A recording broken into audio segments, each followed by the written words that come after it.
Hi, my name's Jason, and I used to be just a good old average American kid living in upstate New York.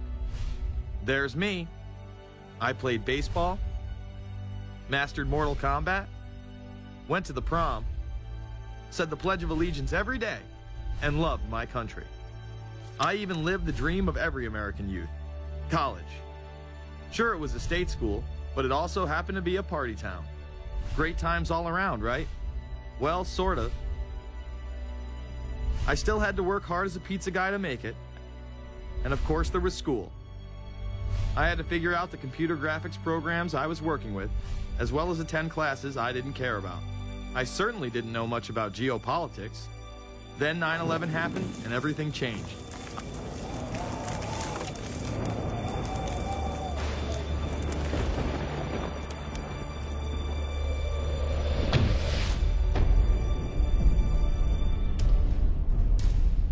I was pissed.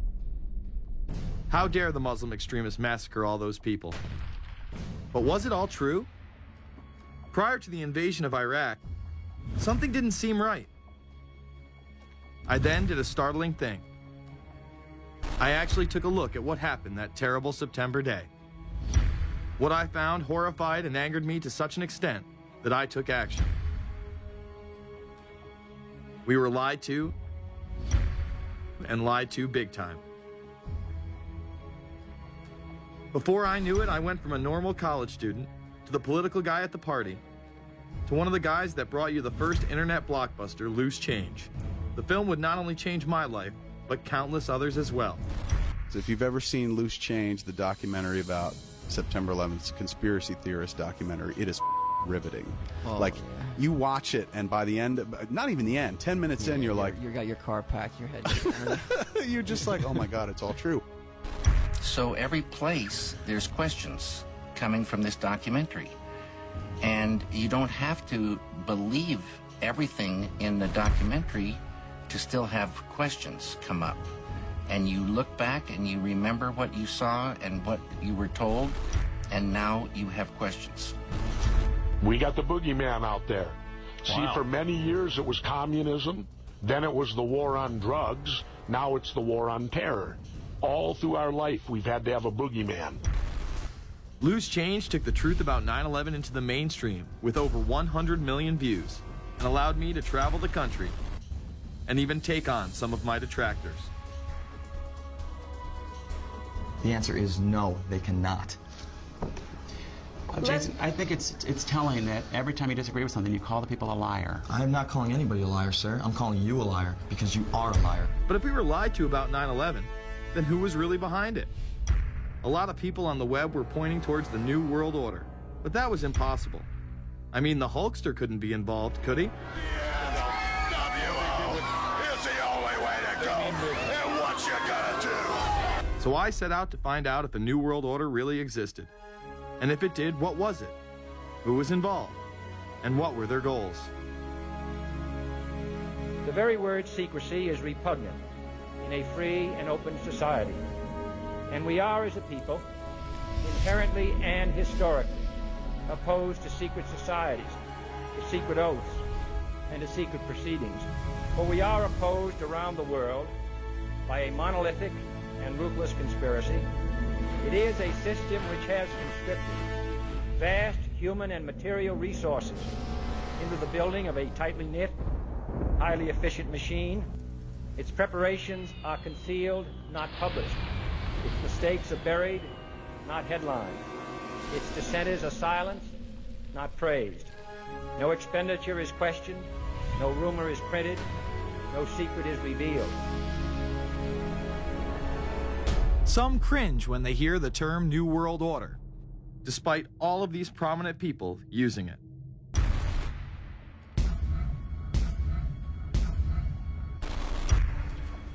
The world that maybe some people dreamt of at that conference back in Bournemouth, when it looked as if maybe history would end, that liberal democracy would triumph, that free market economics would slowly progress, and we'd have a new world order.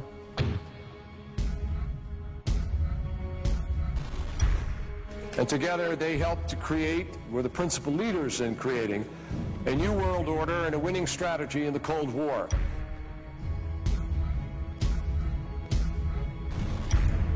We are part of a new world order.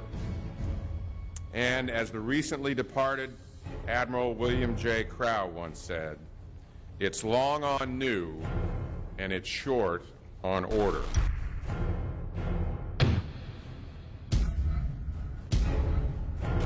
Walter Isaacson wrote a wonderful book about some of the wise men who helped shape the New World Order following the Second World War.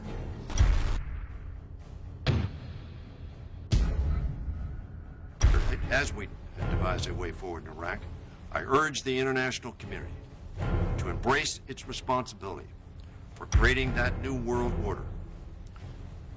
A new world order based upon collective action.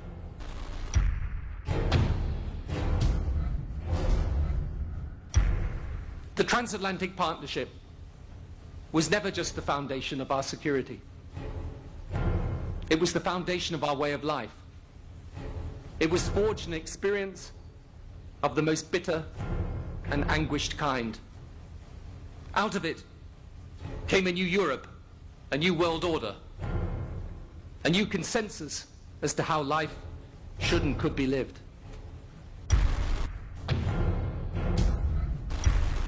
And just like that, it was gone. It was a new world order. That's what President George H. Bush said. Harvard historian Francis Fukuyama pronounced the end of history.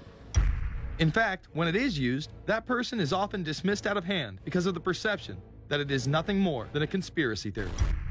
Actually, the idea of global governance and a one world order has been around for centuries, and the term New World Order has been used frequently in recent history.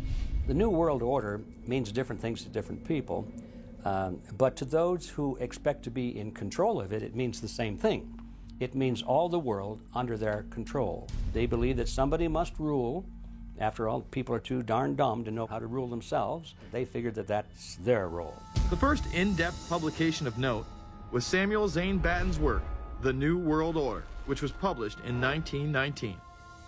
Under the cloak of Christianity, this order speaks of a new world rising and advocates social control over all people and all resources. It promotes a world federation with a world parliament, an international court, and a global police force. Some of its goals are as follows. Community. The danger and loss in crime and degeneracy. The determination to make community life safe, sanitary, wholesome, and moral. Industrial. The disappearance of class distinctions and the solidarity of all interests in the economic process. National.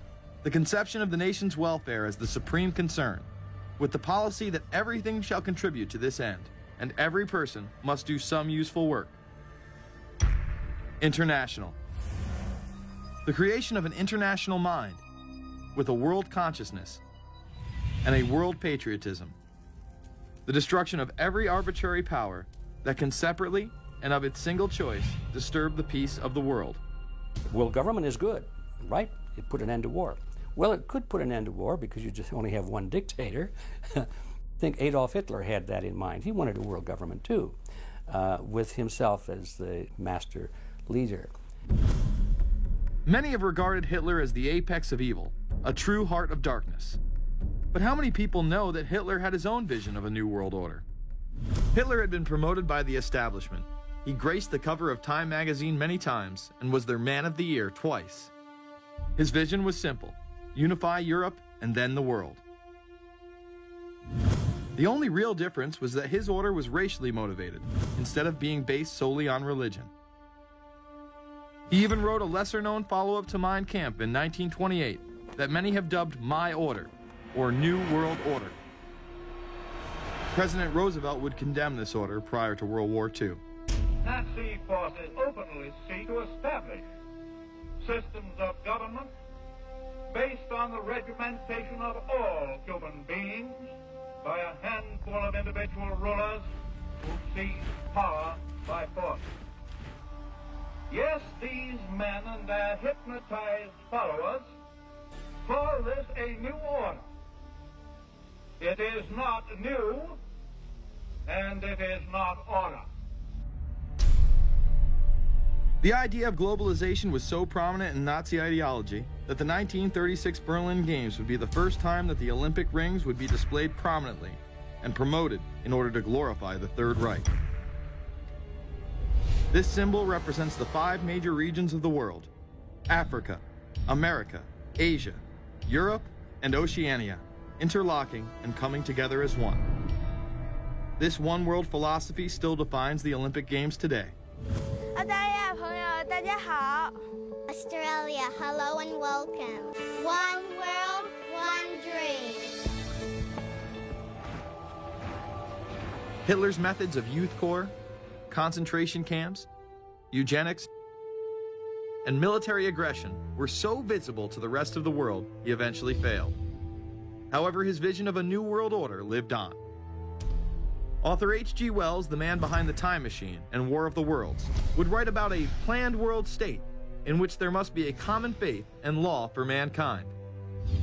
In 1939, he would publish a full book on the matter called The New World Order. Wells again has a similar vision, stating that national individualism has to go and that sovereign states must end. He then goes on to write, in the great struggle to evoke westernized world socialism, contemporary governments may vanish. Perhaps his most chilling prediction is that countless people will hate the New World Order, be rendered unhappy by frustration and their passions and ambitions through its advent, and will die protesting against it. Many of them quite gallant and graceful-looking people.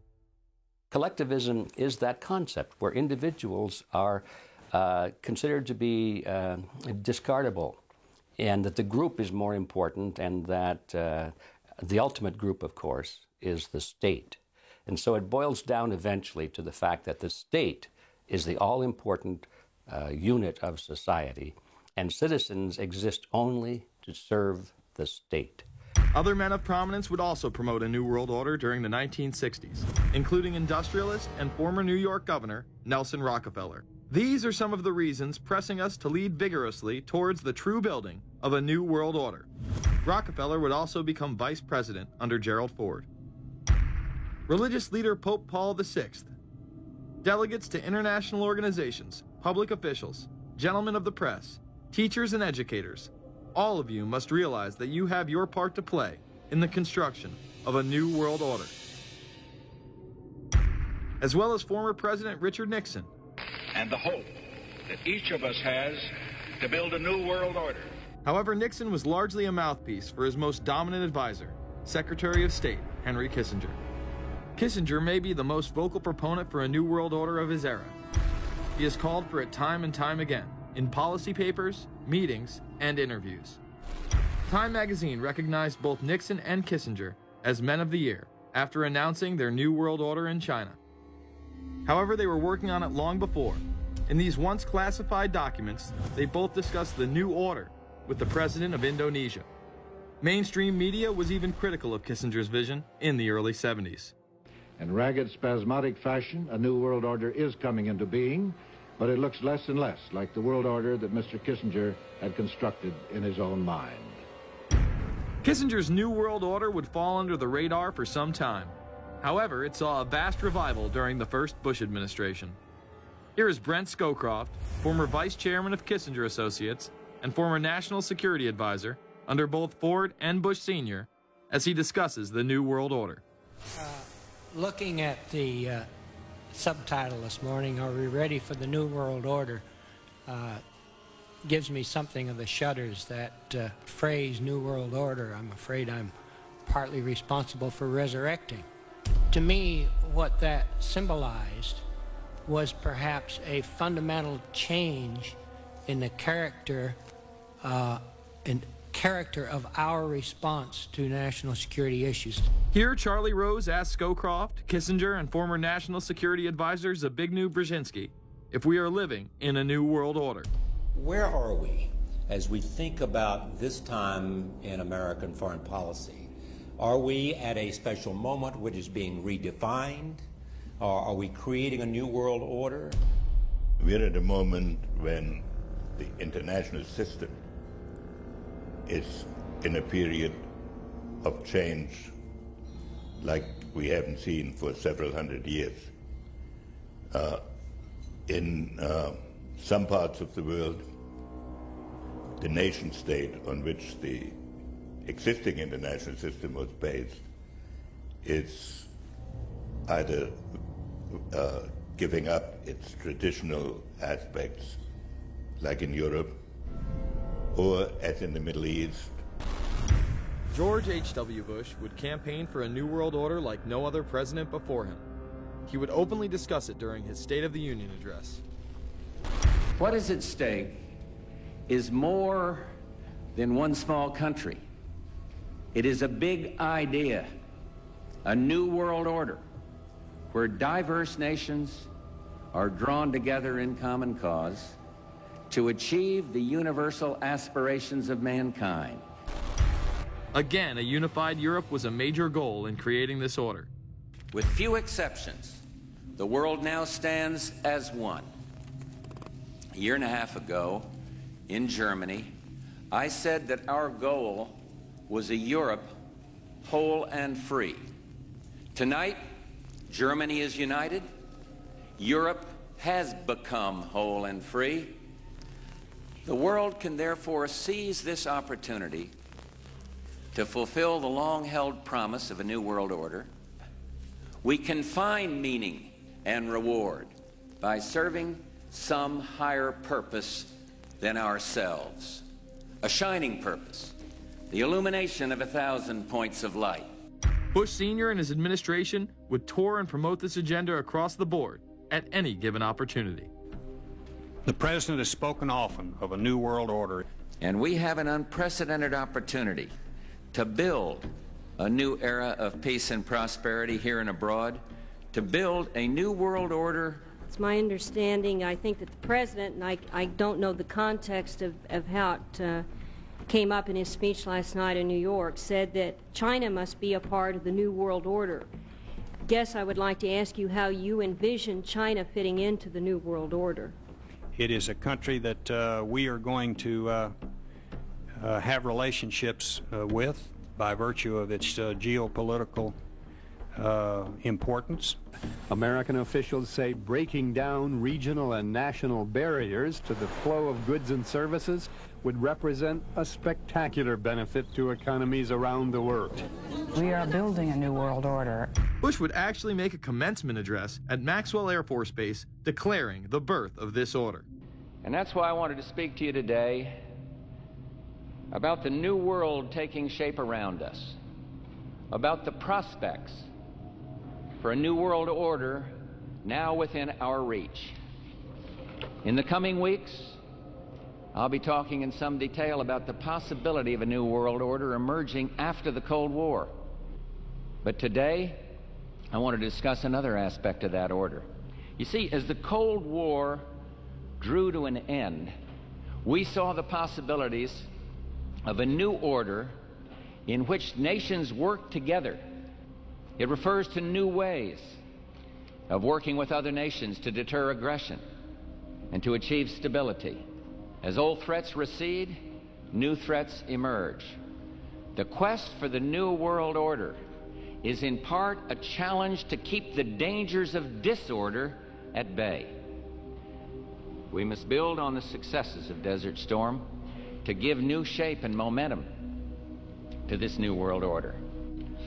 Only when this transformation is complete will we be able to take full measure of the opportunities presented by this new and evolving world order.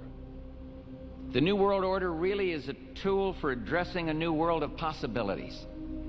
This order gains its mission and shape not just from shared interests, but from shared ideals. After the Gulf War had ended, Bush was so obsessed with the idea of a new world order that he had a series of Glocks imprinted with the term that he would give to members of his administration, including Colin Powell, Brent Scowcroft, Dick Cheney, and General Norman Schwarzkopf. Cheney would even approve policy papers regarding the New World Order. Defense Secretary Dick Cheney has approved a revised draft of a policy document on the New World Order. The Pentagon is backing off a controversial earlier draft and has abandoned a one superpower strategy. The final document puts more emphasis on international alliances and organizations. This would become an unprecedented time period for people all over the globe to discuss at length what the New World Order meant to them. People within the media, Does anybody want to talk about the New World Order? Is there a New World Order out there, or is this a vision that exists in the... He does have his vision, there's no doubt about that. But does that exist in the president's mind, or does it exist out there in reality? This president sees this episode as the first test case, as the first example for the New World Order he is trying to organize. Some people have called it the New World Disorder, and there's a lot of truth to that.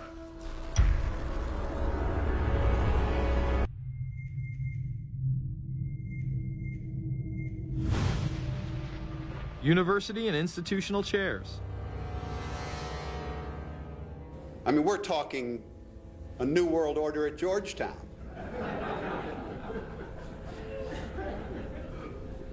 And we'd like to be very much a part of it and continue to live. This is a world that is likely to be dominated in the near future, and perhaps longer, by the Gulf War and the New World Order, which is the buzzword of the moment. So the secret of a New World Order, and at this point it's just a slogan, but it does have some historical background in terms that orders have succeeded each other over time. The secret of this is to learn how to use coalitions. We are effective in the United Nations. People within government. George Bush has invoked a New World Order without enunciating a new American purpose. The president has still failed to articulate clear goals for our nation's foreign policy in this new age. I find the term New World Order very revolting, and just not only historically but politically today. I think Harding is absolutely right, and the actions of the administration just after enunciation of the New World Order put the lie to the fact there is any real substance behind what they say as New World Order. The first act of the New World Order was A, to make war, and then B, was to sell arms all over again. Is there a New World Order? We know certainly that George Bush has copyrighted the term at this point. In the aftermath of this war, though, is it an empty vessel into which something will be poured? Is it the appropriate term to use? Is it going to be a New World Order, or will disorder be just as significant in this process as we look ahead? Let's start with Madeleine. I think that we have, in fact, kind of had this term thrown at us, and many of us have not liked it, partially because of the previous historical connotation, and partially because I think it doesn't really deal with the way the world ought to be or is at the moment. But we are far from seeing a world order, and I'm not sure that it is in best U.S. interest to have a new world order in which we are the policeman. While many began to become critical of this order, the term began to evaporate into the background. We are very, very skeptical of an international order if we are not sure how the rules will be made, because thus far the international order has been made with rules that we had no input into and that affect us, and even when on the few occasions when the rules will seem to favor us, then they get changed. A unipolar world, a world of one superpower, may be quite dangerous for us. The New World Order under the United Nations would mean, among other things, an end to our God-given rights given us and secured by the Constitution.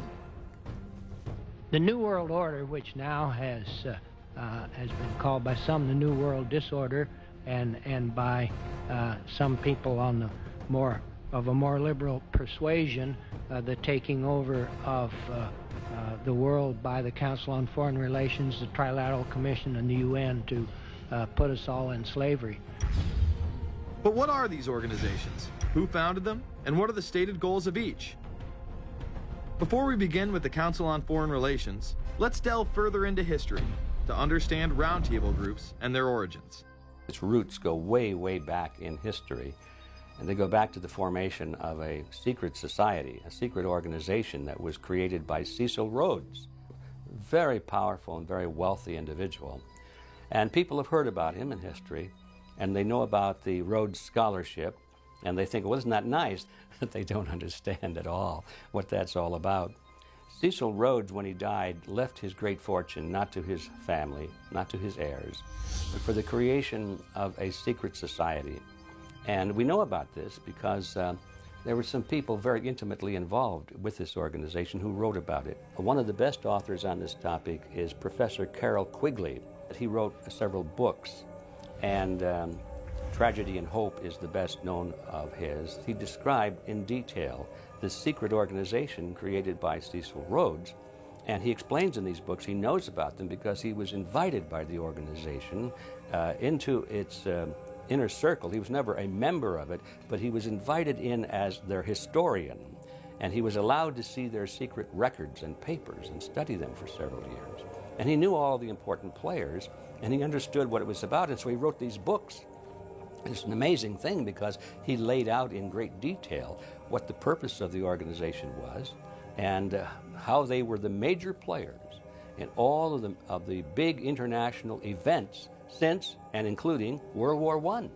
The bottom line is that you take the roots of that organization and you find out that they created in all of the British dependencies what they call roundtable groups. And then around those little roundtable groups, they created front groups. And the purpose of these front groups and roundtable groups was to penetrate into the governments of all of these different countries, to penetrate into the media centers, to penetrate into the educational systems. In other words, to penetrate into the social fabric, the power centers of society, and literally take them over from the inside without anybody being aware that they were controlling influence. After World War I, the International League of Nations arose as a precursor to the United Nations in 1919, under what seemed to be the vision of President Woodrow Wilson and his 14 points. The League of Nations was the first attempt at the New World Order, the first attempt at a global government based on the model of collectivism. And it was the brainchild of the elitists, the ancestors of the very people who are still working on this project. They're collectivists, the very wealthy people. They're the ones in this country who dominated the powerful tax-exempt foundations, like the Carnegie Endowment Fund for International Peace, the Rockefeller Funds, the Ford Foundation, and groups like that. These people were on record, even way back then, that they had to have a new world government, and they dreamed of that being embodied in the League of Nations. And they were solidly behind it. And that was one of the reasons those people encouraged the United States into World War I, was because of the crisis of World War I, and that would also condition Americans to thinking of making big changes in their system, because we certainly don't want another war like that, do we? There's that fear angle again. And they thought, well, by being in World War I, then we would be a major participant at the table to carve up the world and create a new world government. And that was to be the League of Nations. Well, what happened to it is that the American people didn't really go for it. Wilson was aware of the elite and their control over society. In his book, The New Freedom, published in 1913, he discussed such a group. Since I entered politics, I have chiefly had men's views confided to me privately. Some of the biggest men in the United States, in the field of commerce and manufacture, are afraid of something. They know that there is a power somewhere so organized, so subtle, so watchful, so interlocked, so complete, so pervasive, that they better not speak above their breath when they speak in condemnation of it. Ultimately, this insight did not spare him from becoming yet another puppet of the global elite. You're watching Invisible Empire, A New World Order Defined. I'm Alex Jones, the producer of this film. I have produced 5 of the top 10 films in internet history, whether it's Loose Change Final Cut, Endgame, The Obama Deception, or Fall of the Republic. Yes, we've made informative, well-documented films, but the real credit for the success of these documentaries lies with you, the viewers. My friends, Invisible Empire is so important for people that need a crash course in the history of the ruling class and what this establishment is setting up. Please support the filmmakers so we can make future documentaries. Visit Infowars.com. Purchase the high-quality hard case DVD that has over 30 minutes of expanded extras. Make copies of that because it's the best quality available. Give it to everyone you know. Have public showings, whether it's the library, a local theater, or your home. Get it out to everyone you know. Get a PrisonPlanet.tv membership. Download all my films in high quality. Burn them to disk and give them to everyone in your community. If we expose the globalist, there's no way they can carry out their hellish plan. The destiny of this film is in your hands. You've made our previous films incredible successes. I'm counting on you now. So again, Infowars.com to get the DVD or call toll-free 888-253-3139 or see them all in incredible high quality at PrisonPlanet.tv. The ball is in your court. PrisonPlanet.tv is a better tool than ever in the info war. Over 6 years of my radio and TV shows, all my films in super high quality, my book, Paul Watson's book, all there, 15 cents a day.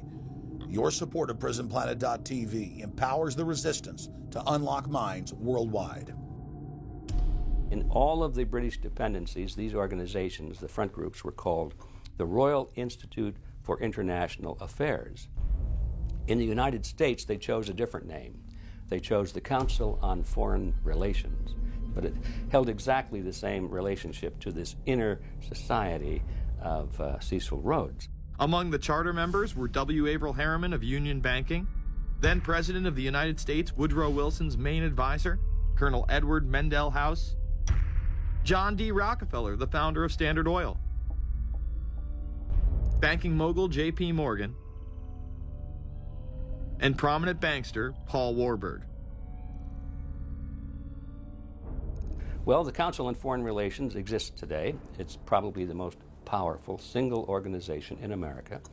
Many observers, including myself, believe that it is the hidden government of the United States. These people are not elected to office, and most Americans don't even know who they are. But they are holding all of the important positions in society. There are only about 4,000 of them in the United States, but I don't care what organization you want to look at, whether it's government or whether it's universities or the large media centers or whatever it is. You look at the people at the tops of those organizations, the owners, the managers, the CEOs, the board of directors, and I'm going to say probably 80 to 90% of the great power centers of America are dominated by just those 4,000 people who are members of the Council on Foreign Relations. Throughout its history, it would contain extremely influential and powerful individuals in finance, business, media, and politics. Former presidents of the United States include Richard Nixon, Gerald Ford, Jimmy Carter, and William Jefferson Clinton. Currently, Barack Obama claims not to be a member, but has spoken in front of the Council and has had his writings published in the Council's magazine, Foreign Affairs. It's been reported that you and your wife are in the globalist CFR, which is the Council on Foreign Relations. I'd like to know if that is true. Well, first of all, I'm not... the Council on Foreign Relations, I don't know if I'm a official member. I've spoken there before. It basically is just a forum where a bunch of people talk about foreign policy. And so there's nothing... there's no official membership. I don't have a card or, you know, a special handshake or anything like that. Now, why is that important? It's important because the avowed purpose of the Council on Foreign Relations is to create a new world order, a global government based on the model of collectivism. And that includes the elimination of the United States as a sovereign nation. That's why it's important. The people running this country are determined to destroy it. The Council was heavily criticized during the 1980s for being an organization hell-bent on destroying national sovereignty in favor of a world government. So many of its members hid their association with the organization. Dick Cheney had this to say in response to a question by David Rockefeller, who became the CFR's youngest director in 1949 and was chairman of the board from 1970 to 1985. He remains an honorary chairman to this day. It's good to be back at the Council on Foreign Relations. As Pete mentioned, I've been a member for a long time and was actually a director for some period of time. I never mentioned that when I was campaigning for re-election back home in Wyoming. Now, you are the president of the Council on Foreign Relations, all right? Yes, sir. You guys toy with countries of the world like toys, don't you? You're like the Illuminati, you're the Masons, you control everything, don't you? That's the rap on you guys. What's so interesting now, though, is who's on the chessboard. It's the toys, if you will, are a lot more than states. Notice that Mr. Haas does not deny that the CFR has massive control over the geopolitical arena, and instead tries to focus on the separate entities outside of nation-states. Current Secretary of State Hillary Clinton also reveals the importance of the CFR here. But it's good to have an outpost of the council right here down the street from the State Department. We get a lot of advice from the council, so this will mean I won't have as far to go to be told what we should be doing and how we should think about the future. You have these private groups that are run and created by the elite, by the ultra-rich, wealthy families that have been manipulating global markets from behind the scenes for generations. They create these private groups that then feed information to the government, to senators, to congressmen, their recommendations, their policy papers, what they think should happen. And it's fascinating because if you actually read what it is that they're doing, the recommendations that they make, they're very able to get them put in place.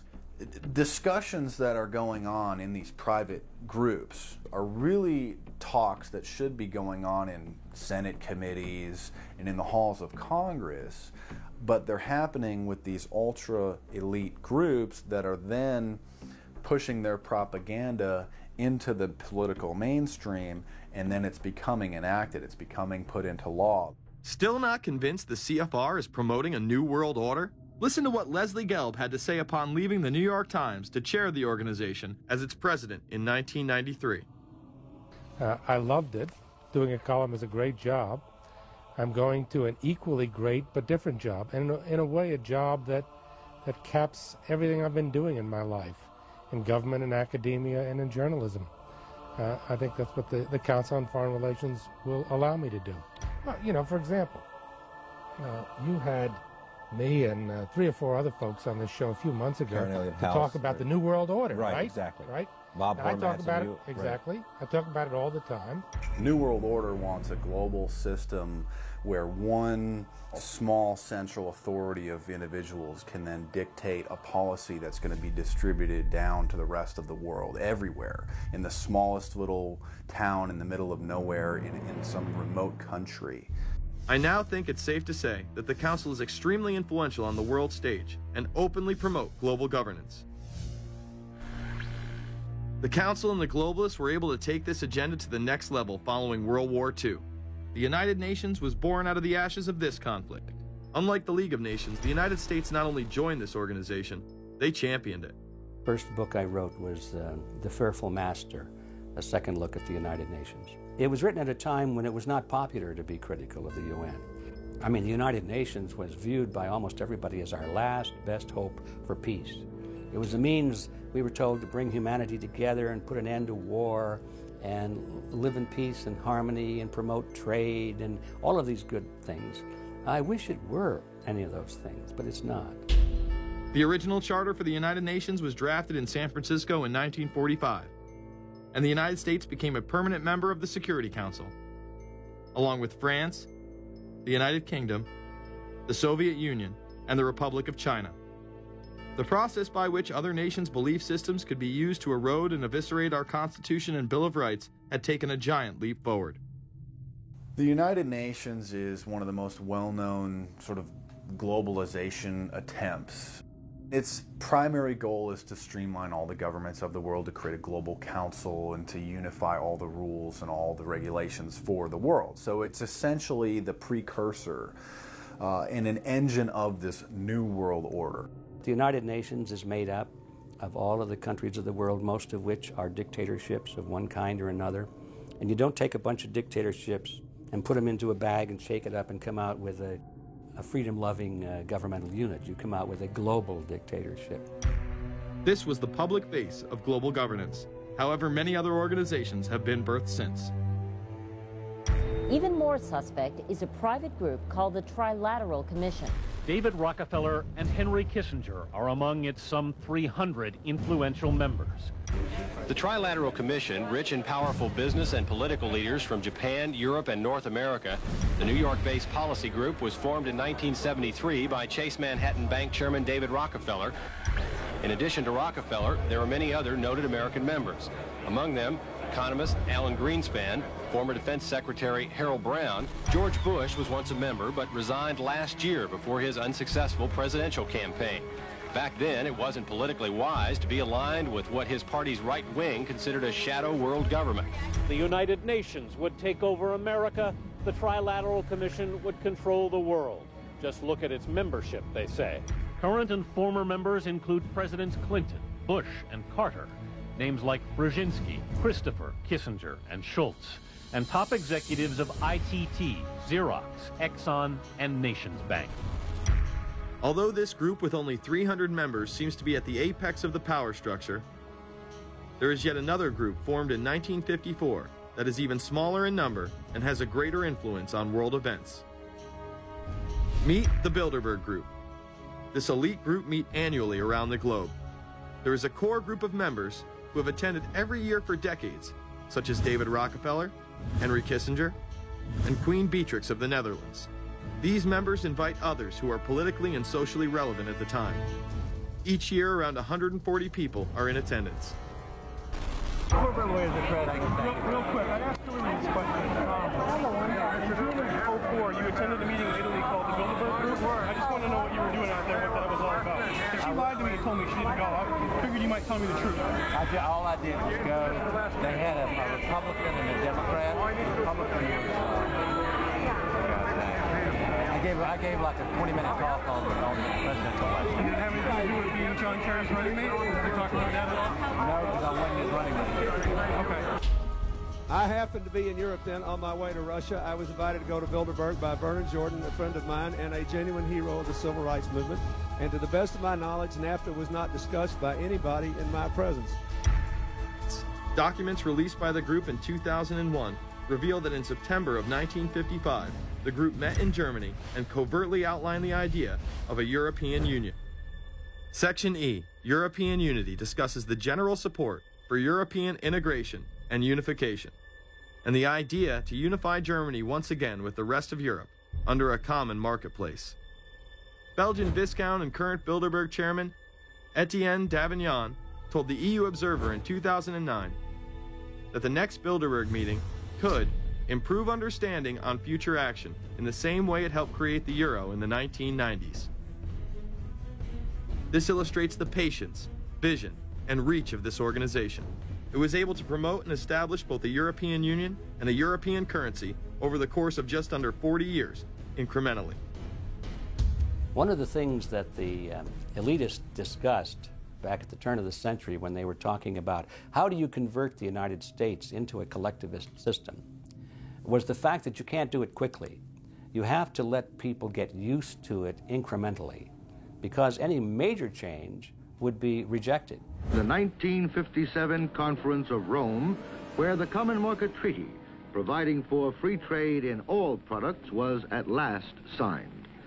6 nations, France, Germany, Italy, Belgium, Holland, and Luxembourg, agreed to remove all mutual barriers to trade within 12 to 15 years, the embryo of a political union which they proclaimed to be their ultimate objective. In that fashion, it's possible for people to get used to this process and even to think it's a good thing. People will accept the gradual growth of government, the gradual loss of their purchasing power. They'll accept almost anything if it's done gradually, and we have to be very alert to that. 2008 and 2009 attendees include World Bank President Robert Zoellick, Treasury Secretary Timothy Geithner, former head of British Secret Intelligence Richard Dearlove, Donald Graham, CEO of the Washington Post, CNN host and author of The Post-American World, Fareed Zakaria, and many other giants of business, politics, and media. You just came back from meeting with the Bilderberg Group. The Bilderberg Group are, when people who are conspiracy theory people, they send me mail, it's usually about the Bilderberg Group. And I get these books on my front door, which I'm uncomfortable with. But And it's all about the Bilderberg, like they're the modern day Illuminati. Are you a member of the Bilderberg Group? I don't think we're supposed to talk about this. Many have identified them as the kingmakers, the puppet masters that pull the strings behind the scenes. Perhaps there is no better example of this than what occurred during the 2008 conference. Immediately after Obama had been selected as the Democratic presidential nominee, the pressure was on to choose a running mate. We've put together a committee. We are going to be equally deliberative in how we move forward, and we're not going to do it in the press, and we're not going to do it through surrogates. He then tricked the press corps into staying on the plane as it took off from Washington. He was whisked away to an undisclosed location. Obama was supposed to fly home. He'd been here in Virginia. He was supposed to fly home out of Dulles, as you know, outside Washington, D.C. The press corps was waiting for him on the plane, and the pilot announced that they were leaving, and Barack Obama was not on the plane. Presumptive nominees in the past has always been that they have at least a press pool with them at all times. Is there a reason why we didn't go with him in the motorcade all the way? This is what we're out here for. Now we're on this plane with no candidate. Again, you know, look, I understand that there was a desire to do these meetings, obviously, in private. The press then began to report that Obama and Hillary were meeting secretly in her home. Well, we continue to follow our breaking news. Barack Obama, Hillary Clinton meeting tonight at her house in Washington, D.C. However, it was later revealed that they never actually met at Clinton's home. And we're following this breaking story. Candy Crowley, we understand, has new information. Candy, what have you learned? We are hearing actually from Chris Welch, who is our embed with the Obama campaign. Those are the people that took off without Obama and went to Chicago. The spokesman there is, in fact, confirming that the meeting did take place. They're talking in past tense now, but saying that the meeting did not take place at the Clintons' house. It took place at this point at some place, I don't know where, some undisclosed place in Washington, D.C., not at Hillary Clinton's house. Remember, Gibbs mentioned that Obama had a desire to have several meetings, not just one. Is there more than one meeting? Is there more than one person with whom you... I'm not going to get into all the details of the meetings. I don't know that I've got a ton more different answers for all of your questions. The truth of the matter is that Bilderberg just happened to be in the neighborhood at the time. They were holding their annual meeting just down the road in Chantilly, Virginia. What are the chances? What's interesting and dangerous about the New World Order is that it's not a natural progressing idea. It's just not civilization naturally evolving and organizing into this system. It's the group of extremely powerful people that are manipulating the system to get it to this status from behind the scenes without anybody's knowledge. You have to ask yourself, if there isn't an agenda going on to keep those organizations quiet and to keep them out of the news, to keep the discussions about them behind closed doors, then why is it that these supposed experts on the left and on the right never talk about them? This has been a condensed history of the globalist organizations and their rise to power. But is there a reason they meet behind closed doors? A shadow world government has been mentioned, but to truly understand what that means, let's go back to this iconic warning from President Dwight D. Eisenhower. Progress toward these noble goals is persistently threatened by the conflict now engulfing the world. It commands our whole attention, absorbs our very beings. We face a hostile ideology, global in scope, atheistic in character, ruthless in purpose, and insidious in method. Unhappily, the danger it poses promises to be of indefinite duration. The need to maintain balance in and among national programs. Balance between the private and the public economy. Balance between the cost and hoped for advantages. Balance between the clearly necessary and the comfortably desirable. We have been compelled to create a permanent armaments industry of vast proportions. We annually spend on military security alone more than the net income of all United States corporations. The total influence, economic, political, even spiritual, is felt in every city, every state house, every office of the federal government. yet we must not fail to comprehend its grave implications. Our toil, resources, and livelihood are all involved. So is the very structure of our society. In the councils of government, we must guard against the acquisition of unwarranted influence, whether sought or unsought, by the military-industrial complex. The potential for the disastrous rise of misplaced power exists and will persist. America went into a major mobilization, revived its defense industries, and we saw the civilian economy of America more and more skewed through the 50s. Already in Eisenhower's time, he could see it coming, that you were getting a larger and larger defense military component of the economy, which, unlike the rest of the economy, was very, very centrally organized about lobbying for more and more new weapons.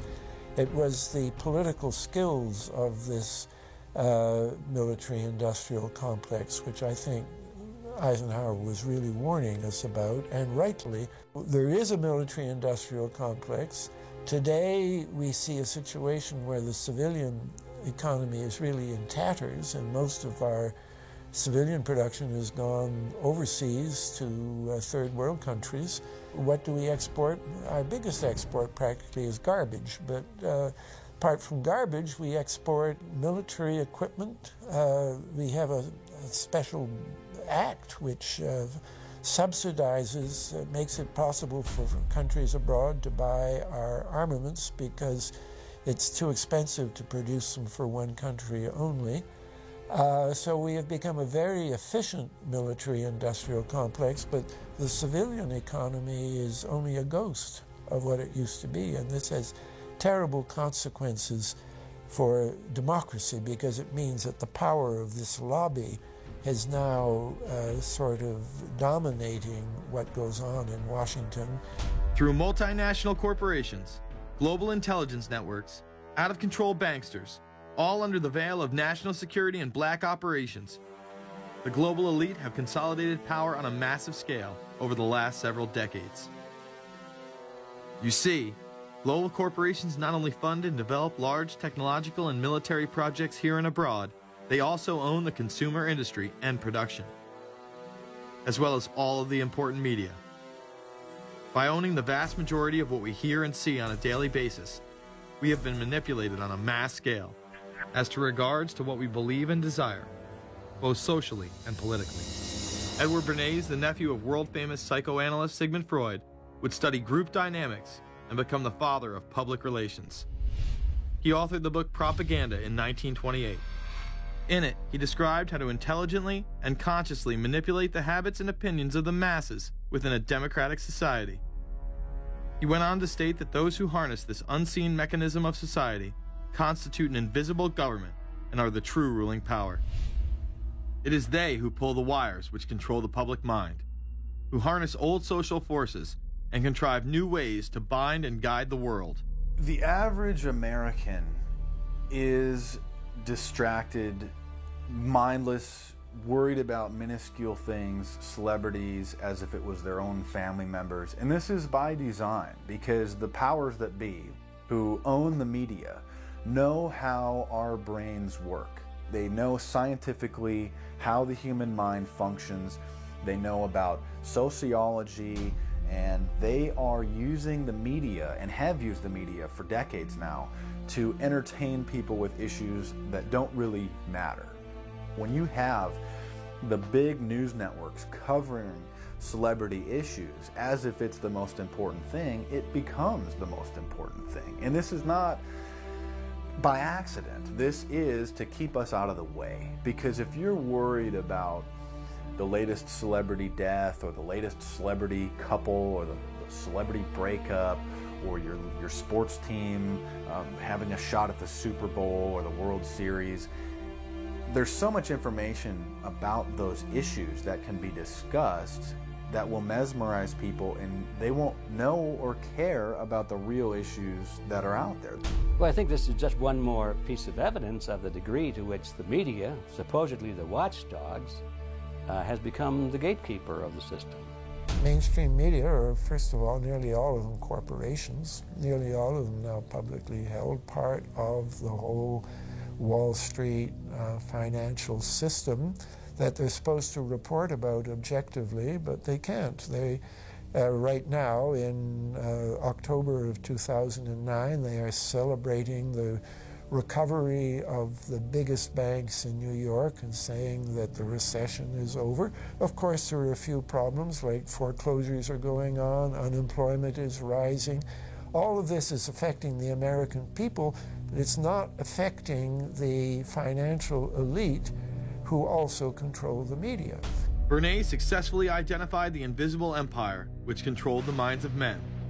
So as the populace is mesmerized and hypnotized by powerful behind-the-scenes forces, as they are distracted by the latest celebrity scandal, the newest cell phone, and their favorite sports team, this network disguises itself, remaining in the shadows.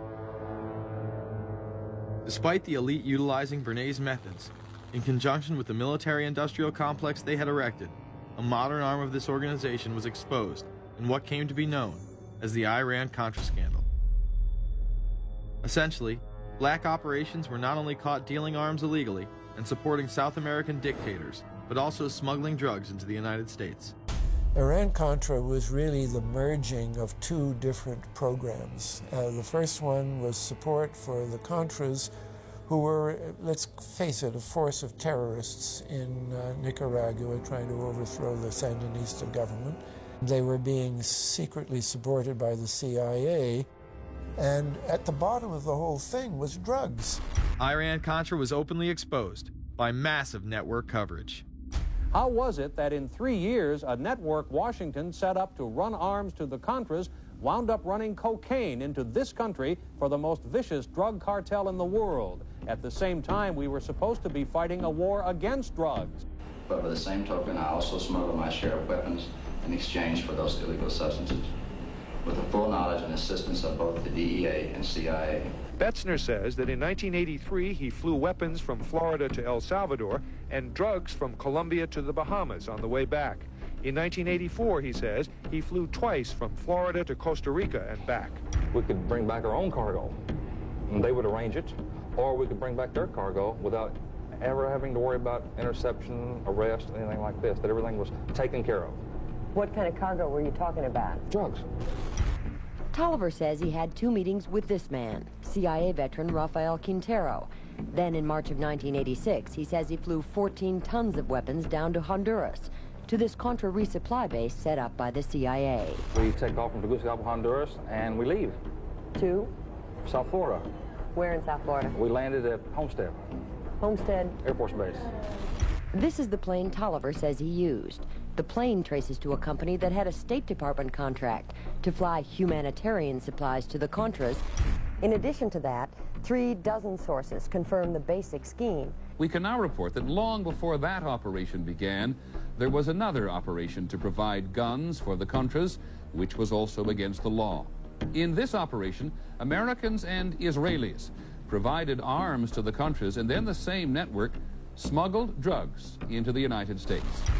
The operation was launched in spring of 1983 at Washington's request, with at least $20 million of Israeli government money later reimbursed, we're told, from U.S. Covert Operations Fund. For about 5 years, people were flying arms into Iran, and most of them came from Israel. The Israelis purchased the weapons from Poland and Czechoslovakia and began shipping them secretly from Yugoslavia to Bolivia, and then to Panama.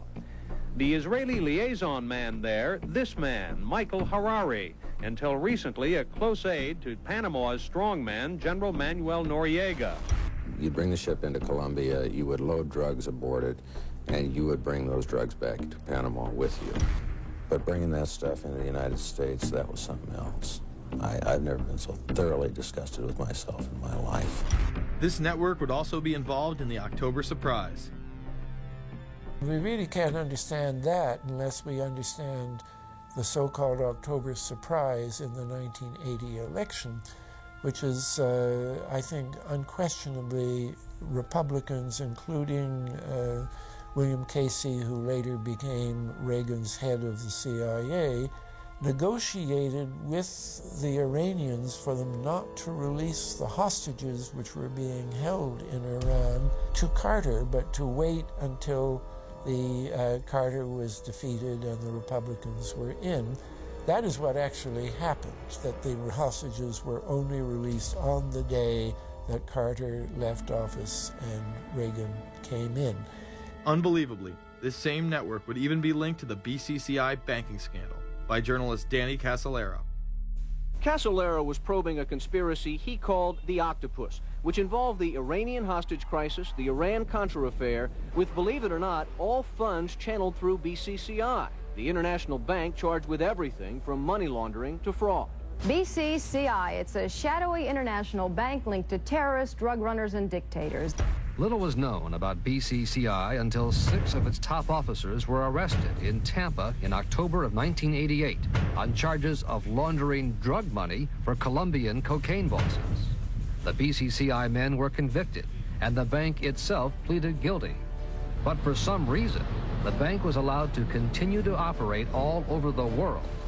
There are indications that some of the reluctance to prosecute this bank stem from the favors it did. For? The favors it did for intelligence services everywhere. Too many secrets of too many countries, too many prominent people, too many hands-on, and that makes it desirable that this entire affair be forgotten. It began to become clear that the global traffic of drugs were funding violent dictators, rigging elections, supporting the arms trade, and enforcing the assassination of anyone who got in the way. Casolaro was found dead for his efforts in exposing this network. His death, of course, ruled a suicide. He was meeting a source in West Virginia. He was about to discover all. Instead, his body was discovered in a hotel room with 12 slashes in his wrist, but when the local authorities ruled it suicide, the family said, no way. The housekeeper had taken calls threatening his life. And I pick it up telephone, I say hello, and he say to me, you son of a bitch, you's dead.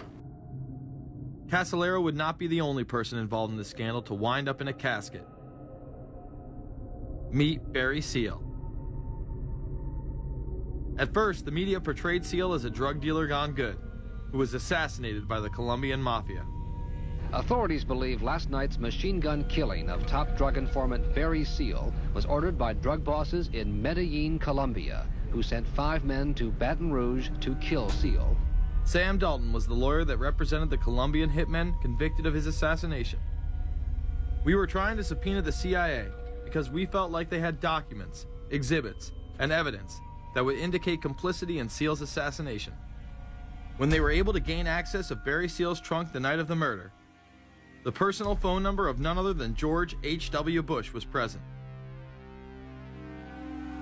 Louis Unglesby, the former attorney for Mr. Seal, also confirms that he once called the office of the vice president after Seal had given him the number. You see, the Black Ops drug smuggling operation had not yet been exposed, and intelligence couldn't take any chances. It was later revealed that Seal was involved in smuggling cocaine into Mena, Arkansas, while Bill Clinton sat as governor. 1983, Ronald Reagan was president, Bill Clinton was governor. And little Mena, Arkansas, changed from a quiet town to a center for drug smuggling and reported Contra support activity. In the middle of it all, this man, admitted dope smuggler Barry Seal. Arkansas State Trooper Russell Welch investigated Seal's organization.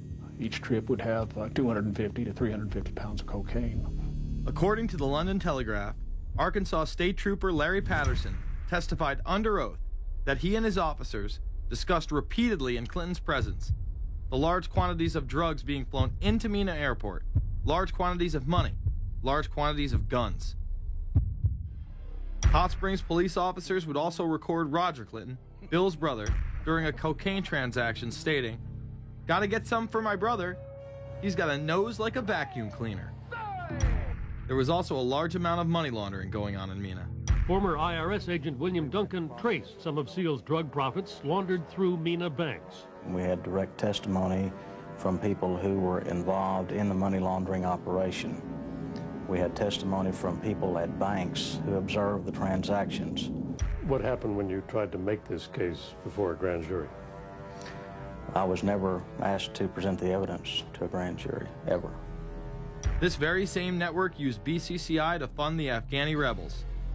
The deputy director of the CIA, Richard Kerr, said late today that the CIA did use the Bank of Credit and Commerce International, BCCI, to support CIA activities overseas.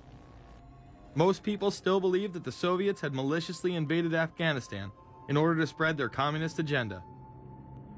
The Al-Qaeda was essentially a kind of a byproduct of Brzezinski's campaign to embarrass the Soviet Union in Afghanistan. They weren't in Afghanistan at that time. Brzezinski boasted later that he was responsible for drawing them into Afghanistan. And he did this extraordinary interview with Le Nouvel Observateur in France, and they said, but aren't you worried that you've created this whole new force of Al-Qaeda? And he said, oh, what's more important, a few crazed Islamists or the fall of the Berlin Wall? And they said, but you know, is there no danger? Aren't they dangerous? And he said, nonsense. He said all this in 1998. So I knew Brzezinski at McGill University. We were students together and took very small classes together. And in some ways he's bright, and in some ways he's kind of nuts. And he had the kind of nuttiness that made him attractive to the Rockefellers. Bin Laden and his network were actually funded by BCCI through U.S. covert operations. Well, the reason I bring it up, if you've ever heard any of our call-in shows, you know that we have people that think about the conspiracy theories of people like you. You would be a poster child for these people because you have served on the board of the Council on Foreign Relations. You helped start the Trilateral Commission, and you've been to the Bilderberger Group. Are people too close in this world, people in business, too close to the governments? Well, you know, there is such a thing as insidious influence. And the question is, how does it operate? Does it involve bribery? And does it involve some sort of psychological domination of individuals? I don't believe in this notion of some sort of secret societies controlling people. But of course, in any political system, there are sort of over-the-table and under-the-table arrangements. Arrangements that involved ruthless, illegal, and immoral activities in order to dominate humanity. Despite all of the evidence that has just been presented, this network would fall down the memory hole, even though 14 convictions were made in the Iran-Contra scandal. The continued cover-up would be made possible by George H.W. Bush. These documents that came forward in the North trial clearly reveal the involvement of the Vice President to a greater degree, I think, than he has acknowledged heretofore. This, of course, did not stop him from pardoning those involved during the twilight of his presidency.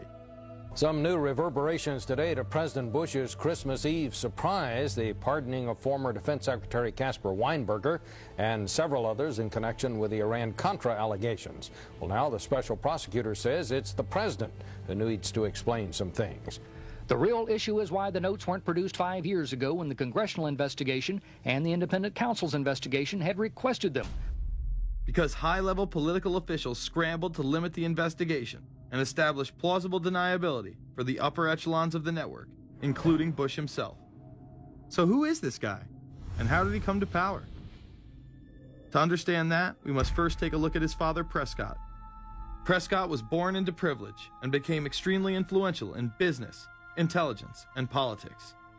He helped establish the CIA out of the Army's Office of Strategic Services with the Dulles brothers, and served as a senator in the state of Connecticut. However, during his time serving as one of the directors of Union Banking Corporation, he was doing business with Nazis. The Bushes have been sort of at the heart of the military-industrial complex since its very beginning, and that Prescott was involved in a firm that actually fronted for Nazi firms in America. In fact, Union Banking and its subsidiaries were seized by the United States government in October of 1942 under the Trading with the Enemy Act. After the war, the assets were returned, a few fines were paid, and it was swept under the rug of forgotten history. These Nazi ties should not be all that shocking, seeing as it has been declassified that the Office of Strategic Services recruited Nazis into its ranks through Project Paperclip in August of 1945. George Bush seemed to follow in his father's footsteps, using Prescott's business connections to move to Texas and get into the oil industry. He would first attain political office as a Texas congressman in 1966, but then lose his bid as a Texas senator in 1970. It was at this time that Nixon appointed Bush as an ambassador to the United Nations. According to official accounts, Bush then began work with the CIA as its director in 1976. Evidence suggests that Mr. Bush and the CIA actually had a much longer-standing relationship. There are indications that he had relations to the CIA before. There's a very strange memo, and the name's George Bush. And when this was published, there was a lot of fuzzing of the issues, but given George H.W. Bush's strong connections with the Cuban community, I think there is a good chance that it was the George Bush we know, so that he did have a CIA connection.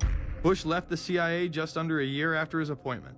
He is credited with restoring the agency's morale, as its image was being shattered by the Church Committee's revelations of the CIA's unauthorized activities involving assassinations and corruption.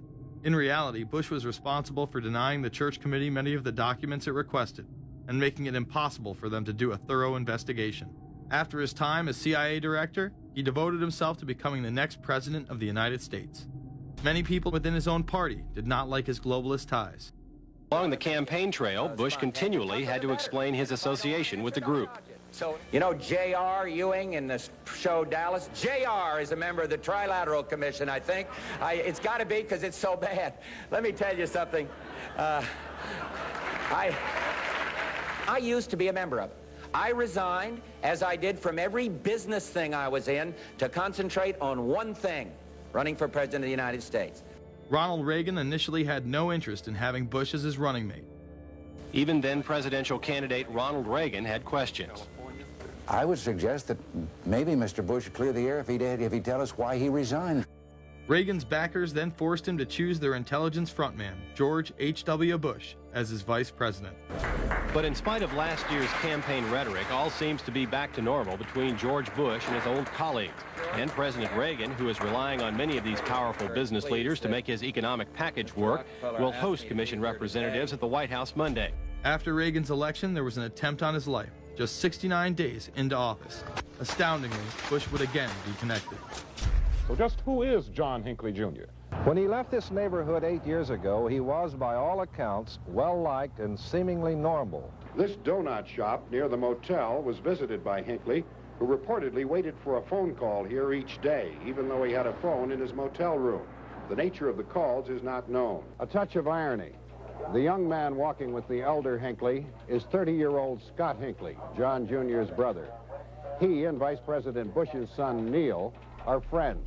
They had planned to have dinner together in Denver tonight. The plans have been canceled. We were told Hinckley was a madman acting alone. If that was the case, why was he making phone calls from a payphone down the road instead of his hotel room? Why was the would-be assassin's brother a family friend of the man who stood to gain the presidency? While Reagan led the nation in the public eye, Bush exploited his power through the largely unknown Continuity of Government Directive. In the United States federal government, there is a super-secret agency which controls this shadow government.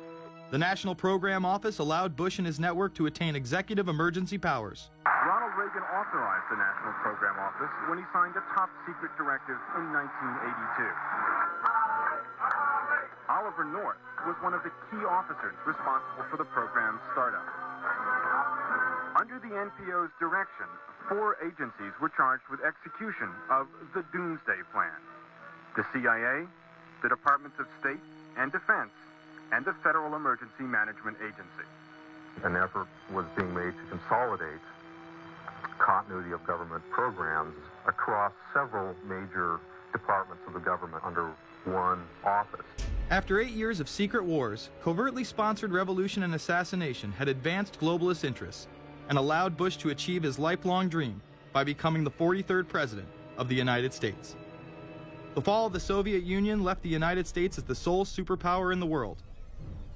The Wolfowitz Doctrine stated, "We must maintain the mechanism for deterring potential competitors from even aspiring to a larger regional or global role."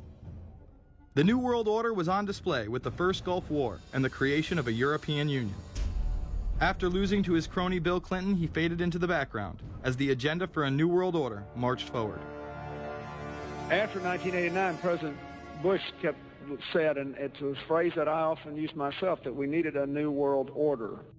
We have just exposed many of the globalist operations, including drug dealing, funding terror, dealing arms, and taking over the United States government by stealth. Whenever these agendas were threatened, those who opposed them ended up dead.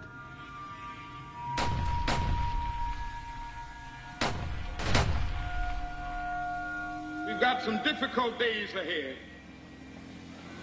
but it really doesn't matter with me now, because I've been to the mountaintop.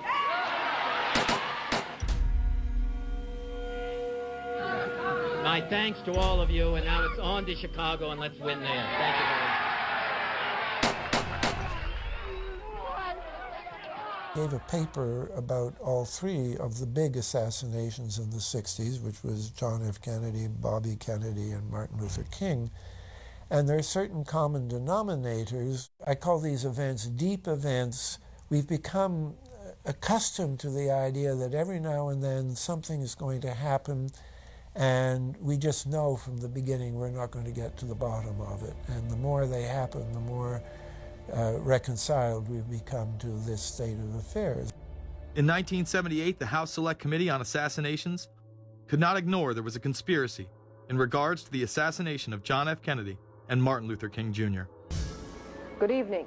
A congressional committee has concluded that President John Kennedy and civil rights leader Martin Luther King Jr., both of them, were probably killed as the result of conspiracies.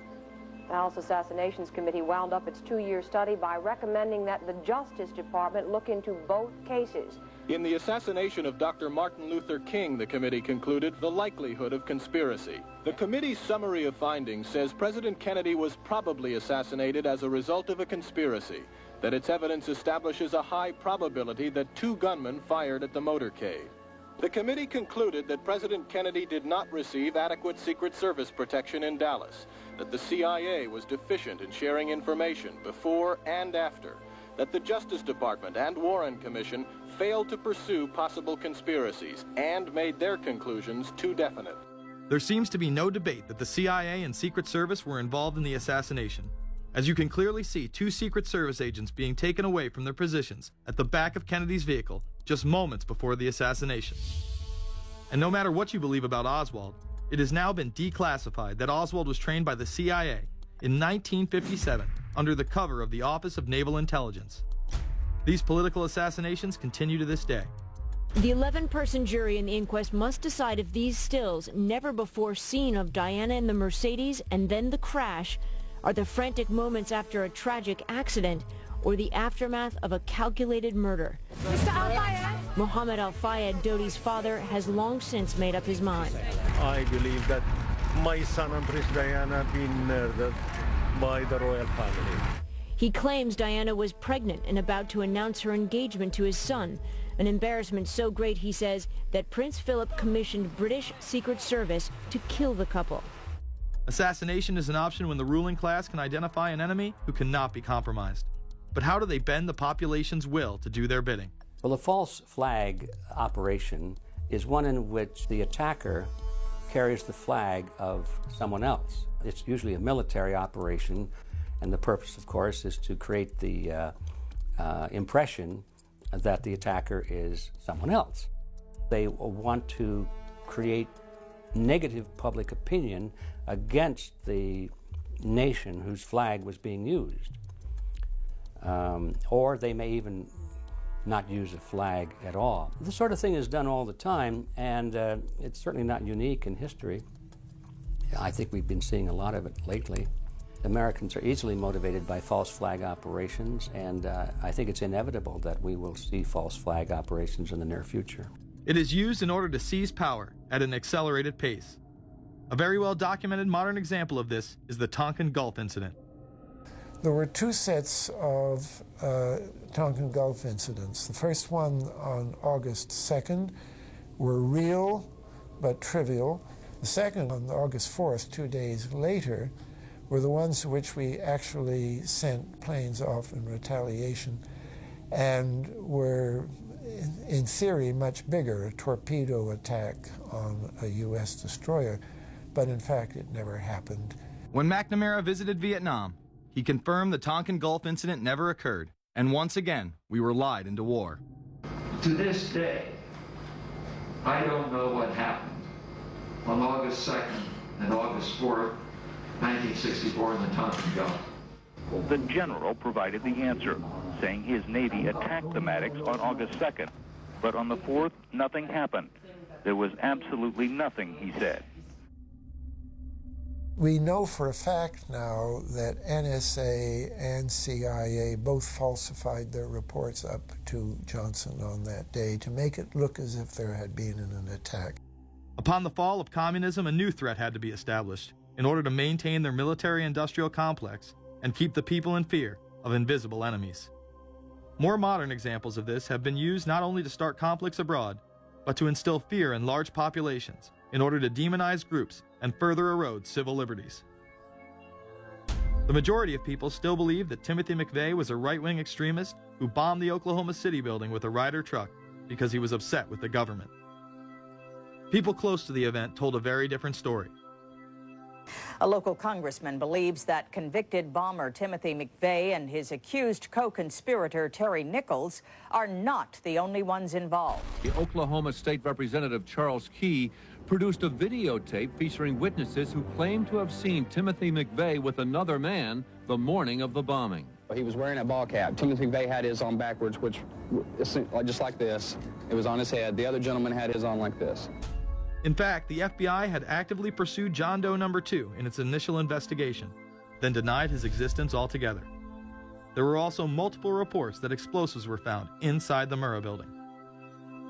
The Justice Department is reporting that a second explosive device has been found in the AP Murrah building in downtown Oklahoma City. Mike, you're still with us, aren't you? Yes, I am, and I might tell you in addition to that, in fact, what we were told at the scene a few minutes ago was that, in fact, 2 different explosive devices were found in addition to the one that went off. The second explosive was found and defused. The third explosive that was found, and they are working on right now as we speak, I understand, both the second and third explosives, if you can imagine this, were larger than the first.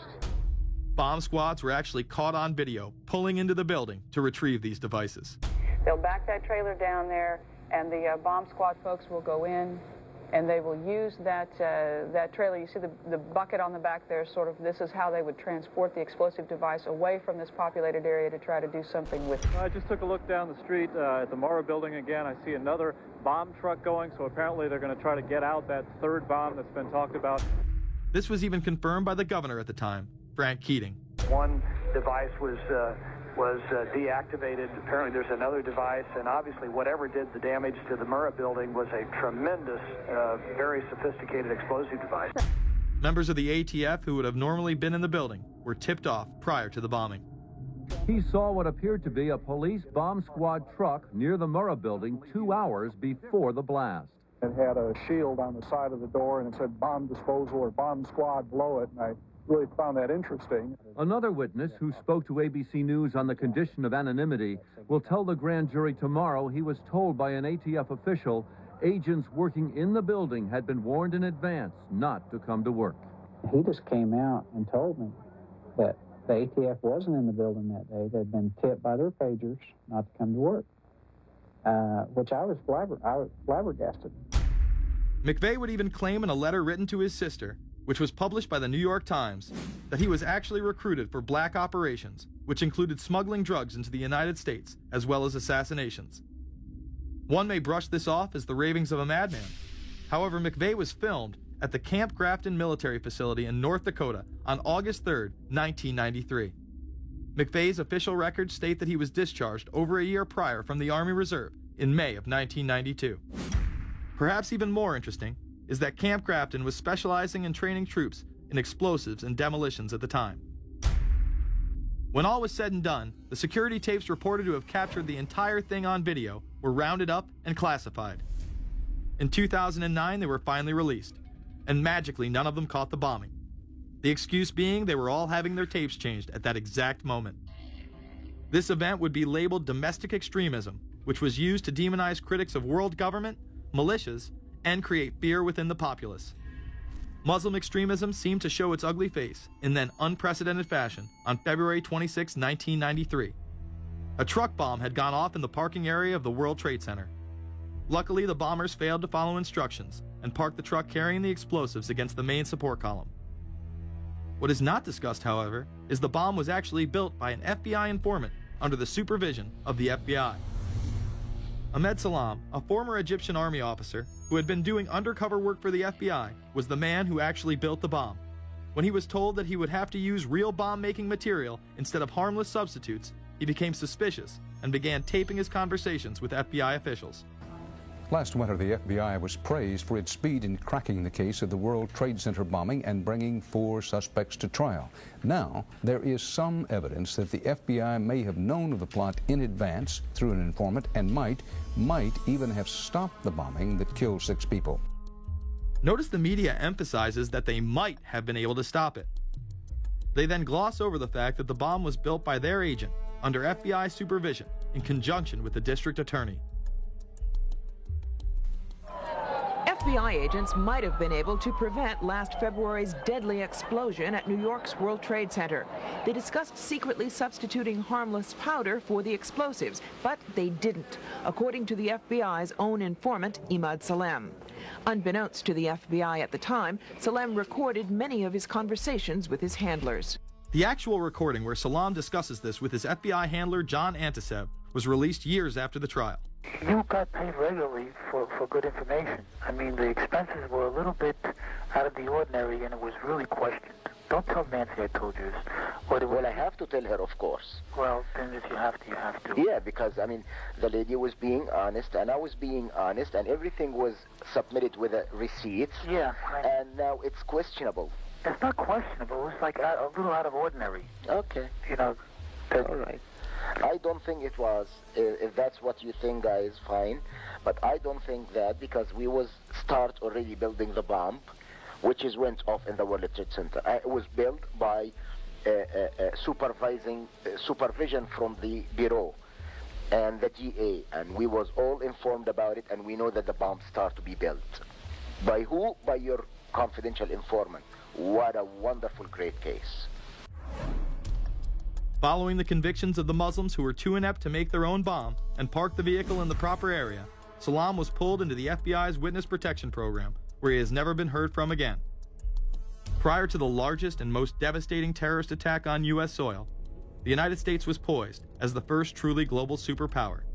Brzezinski would muse in 1997 that geostrategic success would represent a fitting legacy of America's role as the first, only, and last truly global superpower, and that the only way to mobilize Americans was a truly massive and widely perceived direct external threat.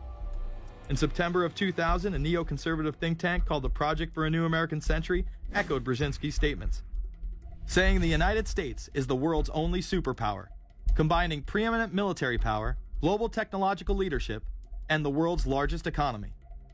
An engine for New World Order ideals, members of PNAC included Dick Cheney, Donald Rumsfeld, Jeb Bush, Scooter Libby, William Kristol, and Paul Wolfowitz. Describing the difficulty in projecting force, they write the process of transformation is likely to be a long one, absent some catastrophic and catalyzing event, like a new Pearl Harbor. This takes us full circle to the September 11th attacks of 2001. In my previous film, Fabled Enemies, I expose in great detail the Saudi Arabian, Pakistani, and Israeli connections in conjunction with this international intelligence operation. In the early 1980s, bin Laden worked with operatives from U.S. intelligence, the Pakistani military, and Arab states. They ran a wide-ranging covert network that recruited and financed Muslim fighters to battle the Soviet army. The hijackers that were trained at U.S. military installations and protected by the FBI and CIA. The military exercises leading up to 9/11, and those that took place as the attacks occurred. Open line. Surveillance, Sergeant Richmond. Sergeant Richmond, Sergeant Light from Cheyenne Mountain Test Control. How are you? I'm doing fine. Okay, I need you to terminate all exercise inputs coming to Cheyenne Mountain at this time. Copy. And stay on loop until I verify that the connectivity is disconnected on the exercise side only. Okay, no, do not do any more inputs on the exercise side and stand by. I got Cheyenne Mountain on the line. Terminating all exercise inputs. So, Grover, if you didn't know that exercise. Oh, yeah. The Black Ops program, Able Danger, and the shadow government involvement. This morning we learned that the Vice President wasn't the only one sent to an undisclosed location on September 11th, that an entire backup government was and is still there and may be there for as long as anyone now at least can imagine. As well as much, much more. The government has lied about 9/11 repeatedly and used it to dominate the Middle East, while creating an evolving police state here, encroaching on civil liberties at home. And of course, building a new world order. There is a chance for the President of the United States to use this disaster to carry out what his father, a phrase his father used, I think, only once, and hasn't been used since, and that is a new world order. We know now that September 11th of 2001 was the beginning of what we might call a new world order. The new world order that this president's father talked about with such great enthusiasm seems to be high on the agenda of this administration. Under the second Bush administration, massive amounts of civil liberties were openly and brazenly taken away following 9/11. The passage of the Patriot Acts, the Military Commissions Act, and other horrifying anti-constitutional legislation was enabled by the incredible amount of fear generated by the media, all in the name of keeping us safe here at home. The war itself would create huge profits for the military-industrial complex, and the globalists would seize even more power and control over Middle Eastern resources in what they planned to become a Eurasian Union under their control.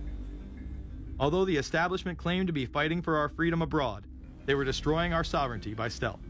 Expanding on NAFTA, they were able to consolidate power on the domestic front by deindustrializing the United States through CAFTA, the Central American Free Trade Agreement, as well as the SPP, the Securities and Prosperity Partnership.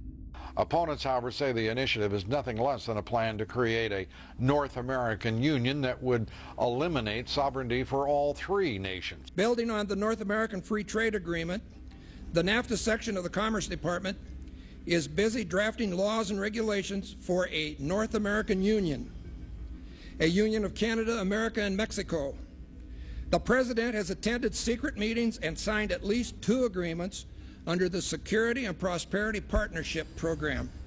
The stated goal established by Presidents Bush, Fox, and Prime Minister Paul Martin is integration by 2010. It's a plan from the business elites, the political elites, that will cost more American jobs, cost American sovereignty, but it would fulfill the President's father's vision. Now, former United States Trade Ambassador Robert Zoellick is talking about it again with renewed vigor. This time, a new world order with business at the helm of trade and economic policy. It's an agenda that goes hand in hand with the United States, Mexico, and Canada working quietly and behind the scenes to promote a common market with common deregulation for the benefit of multinational corporations. It's remarkable to me, the arrogance, the idea of just simply throwing away the nation's sovereignty, but they're trying to do so in so many ways. People better understand that they mean exactly what they're saying. It's a new world order they're trying to create. Dobbs, the only mainstream anchor to expose the new world order, resigned shortly after bullets were fired into his home. The elite do not plan on waiting around for these unions to be formed before implementing the next step in global government. Through the vast global economic crisis of the last few years, they have been able to devalue the dollar and undermine it as the world's reserve currency. They have allowed the Federal Reserve and IMF to consolidate power by taking control of the Securities and Exchange Commission, as well as issuing a global currency instead of the dollar, disguised as a special drawing rights unit. This aspect of the New World Order was announced at the G20 in April of 2009. There is a big thing that's going to happen in London at this G20, and then they're hiding it, they're camouflaging it, they're not talking about it. Coordination of international regulation. What they are going to do is to put our Fed and our SEC under the control, in effect, of the IMF. New World Order, that's what they're planning in there, is to undermine the U.S. currency, and it's just really sad. What it really is putting the American economy under international regulation. Yeah. And those people who have been yelling, oh, the UN's going to take over global conspiracy government. Theorists. They've been crazy, but now they're right. There's 20 or whatever people in the G20, say there's 20 ministers, thousands of us, and we can't get our voices heard. When Geithner said he would be open to the idea of a global currency last week, those conspiracy people had said and suggested that for years. Right. You're not wrong. Cash is becoming weeded out. Cash will most likely be eliminated or extremely difficult to use in many situations, so that you'll have to use the global currency or the electronic currency. Even though a physical global currency is yet to exist, groups such as BRIC are openly promoting a new reserve currency, which is a conglomerate of Brazil, Russia, Indonesia, and China. Get everyone in the whole world using one currency, which some people think that's a good idea. Russian President Dmitry Medvedev recently showed off a sample coin of the new world currency at the G8 in July of 2009. We have also agreed today additional resources of $1 trillion that are available to the world economy through the International Monetary Fund and other institutions. This includes 250 billion from special drawing rights, the reserve currency of the IMF, drawing rights that will be issued to countries who are part of the International Monetary Fund. I think a new world order is emerging, and with it the foundations of a new and progressive era of international cooperation. The head of the European Union is also calling for global government. 2009 is also the first year of global governance, with the establishment of the G20 in the middle of the financial crisis. Gordon Brown has called for a world constitution. We now need nothing short of a world constitution for the global financial system. Both Gordon Brown and Barack Obama had been groomed to be the next Anglo-American spokesman for this new world order after Bush and Blair stepped down. Here is Gordon Brown in front of the CBI prior to him being chosen to become Prime Minister. And it's only now that we can begin to understand that the world order that globalization brings and what it's going to look like. But what does the new world order mean for countries like ours who are looking to succeed? And the question for us is how we meet and master all these challenges to ensure that Britain enhances its competitiveness in the process and realizes what I believe is our destiny of success in this new world order. A new world is emerging. It is a new world order with significantly different and radically new challenges for the future. President Barack Obama has also espoused similar views on globalism. Here he is in Berlin, Germany, in July of 2008, in what media have dubbed his New World Order speech. Well, there have been extraordinary scenes in Berlin tonight as thousands of people gathered to hear Barack Obama deliver key foreign policy speech on his current European tour. The Democratic presidential hopeful laid out his vision for America's place in a new world order. In this new world, such dangerous currents have swept along faster than our efforts to contain them. And that is why we cannot afford to be divided. No one nation, no matter how large or powerful, can defeat such challenges alone. But the burdens of global citizenship continue to bind us together. In this new century, Americans and Europeans alike will be required to do more, not less. Partnership and cooperation among nations is not a choice. It is the only way, the one way, to protect our common security and advance our common humanity. That is why America cannot turn inward. That is why Europe cannot turn inward. America has no better partner than Europe. Now Now is the time to build new bridges across the globe as strong as the one that binds us across the Atlantic. Now is the time to join together through constant cooperation and strong institutions and shared sacrifice and a global commitment to progress to meet the challenges of the 21st century. Barack Obama also became the first sitting president to ever become the chair of the Security Council for the United Nations, which only further cites his allegiance to world government. In an era when our destiny is shared, power is no longer a zero-sum game. No one nation can or should try to dominate another nation. No world order that elevates one nation or group of people over another will succeed. No balance of power among nations will hold. The traditional divisions between nations of the South and the North make no sense in an interconnected world. I think its task will be to develop an overall strategy for America in this period when really a new world order can be created. It's a great opportunity. The globalists, who know that Obama is going to promote their plan, want to make him such a superhero that nobody will question what he's doing. He is very much a product of the system that he is now technically in charge of. Obama alone, or the Democrat Party alone, is not responsible for his massive rock star status. It's been done by the media. This establishes that Obama is an unapologetic globalist who holds no one nation above another, despite its policies. Perhaps we should move towards a society more like China if that's the case. After all, on the 60th anniversary of the communist Mao regime takeover, the Empire State Building, once a proud symbol of the United States, was lit in the colors of the Communist Party halfway across the world. In fact, following the United Nations Copenhagen Conference in December of 2009, the Washington Post ran the headline, "Copenhagen Climate Deal Shows New World Order May Be Led by US, China." The Copenhagen Conference was disguised as a summit that would save the planet from man-made global warming by cutting carbon emissions. When taking a look at the almost 200-page document that was being proposed, it becomes evident that this was yet another attempt to establish global government and set up a global tax. In Section 38, it states, "The scheme for the new institutional arrangement under the Convention will be based on three basic pillars: government, facilitative mechanism, and financial mechanism."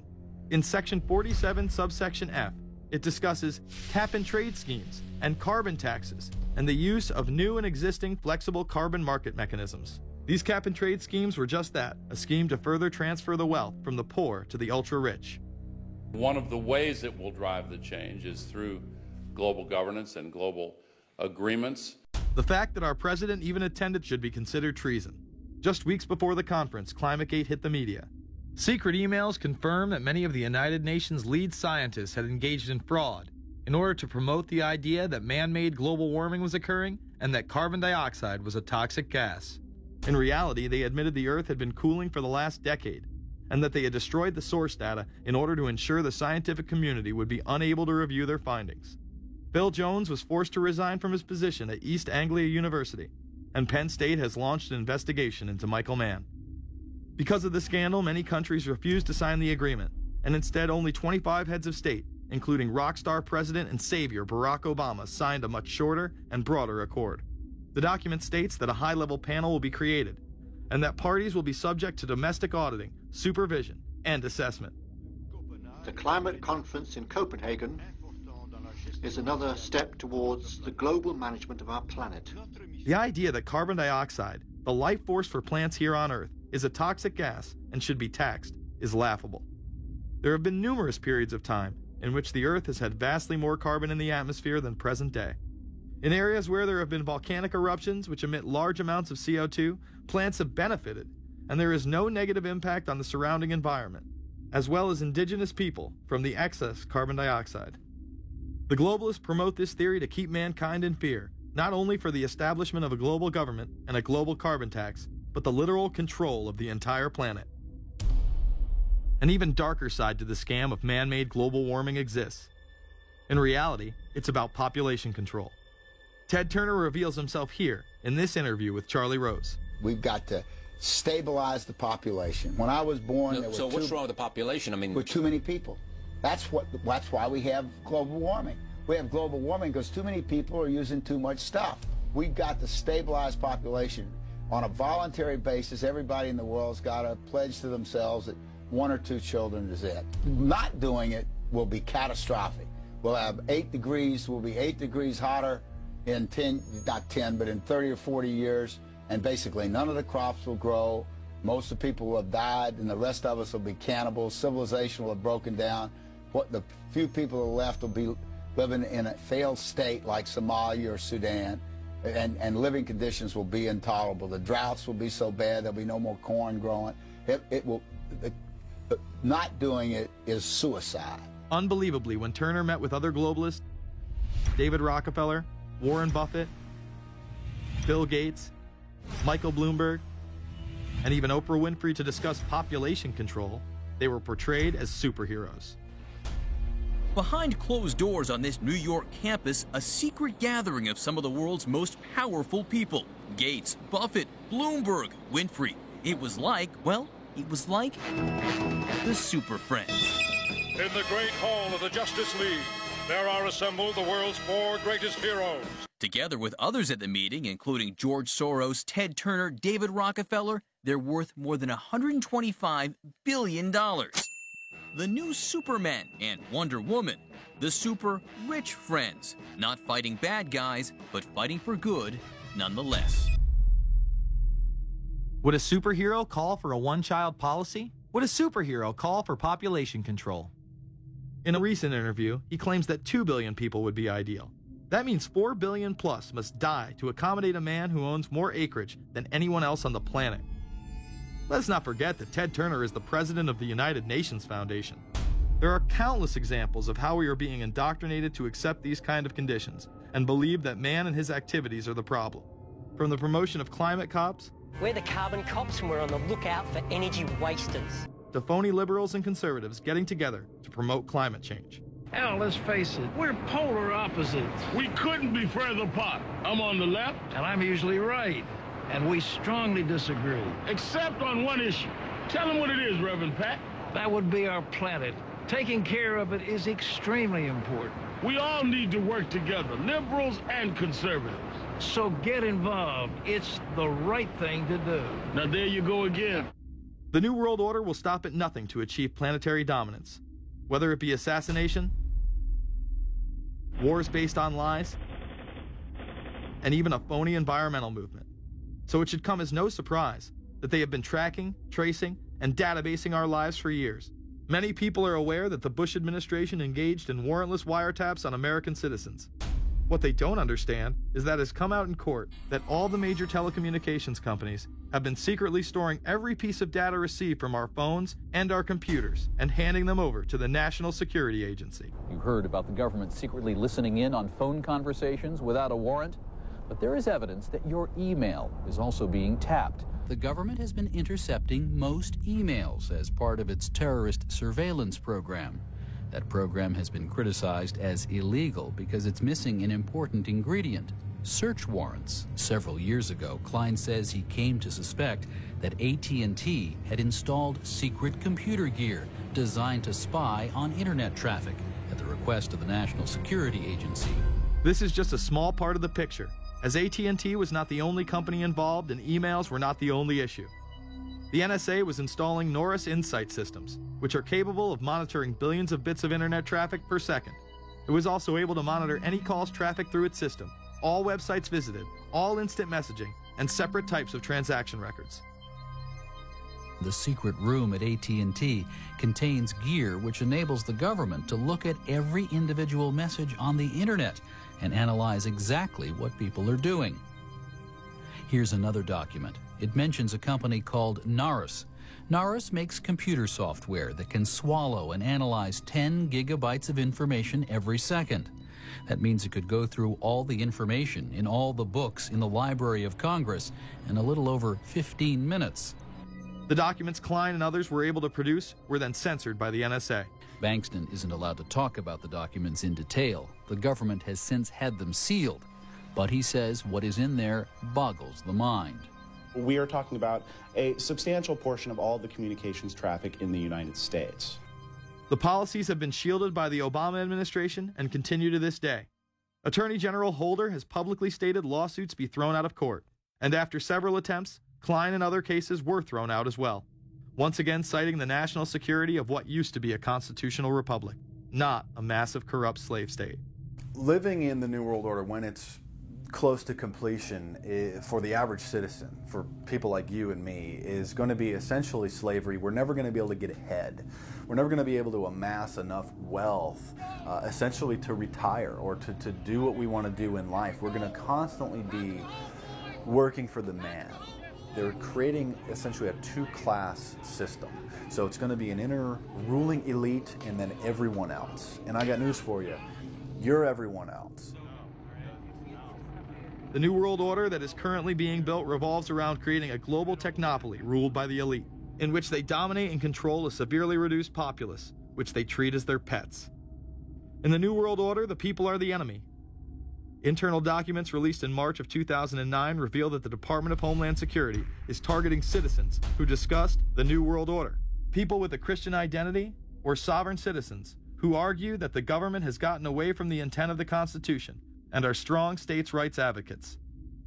People who are anti-immigration, stating, extremists will argue that immigrants are taking the jobs of U.S. citizens during times of high unemployment and without paying taxes. People who oppose the Federal Reserve banking system. People who display constitutional party or libertarian material. People who support Ron Paul. And those who have bumper stickers containing anti-government rhetoric. This document is one of literally thousands that make everyone a possible terrorist. This establishes a pattern of demonizing ordinary citizens while giving draconian powers to the state. You are considered guilty until proven innocent. As technology is developed, separate parts of their command and control system are beta tested around the world. Here at home, Boy Scouts are being trained to take on returning veterans and disarm domestic extremists, while national programs such as City Year are training young people to serve the government. I am change.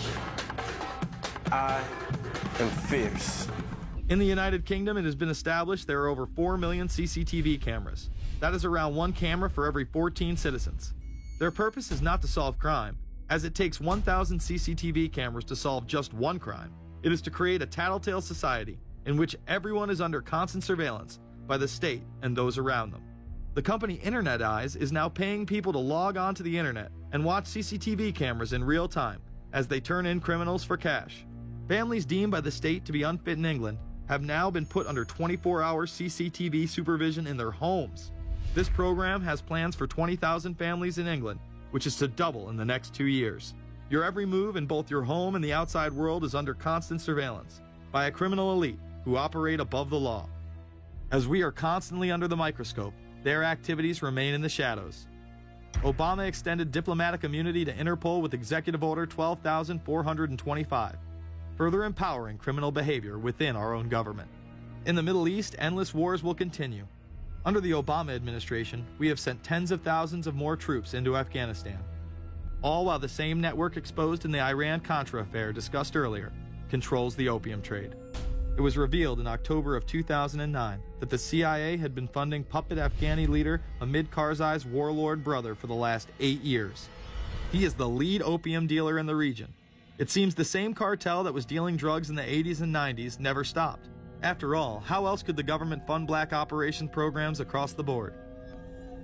The Karzai regime has whole sections of it which are drug-supported, and we can't touch it. We turned Afghanistan into the major supplier of heroin for the world. It happened under CIA supervision. This continues while many of the Taliban are literally on U.S. payrolls. Is there a possibility that we have Taliban employees? The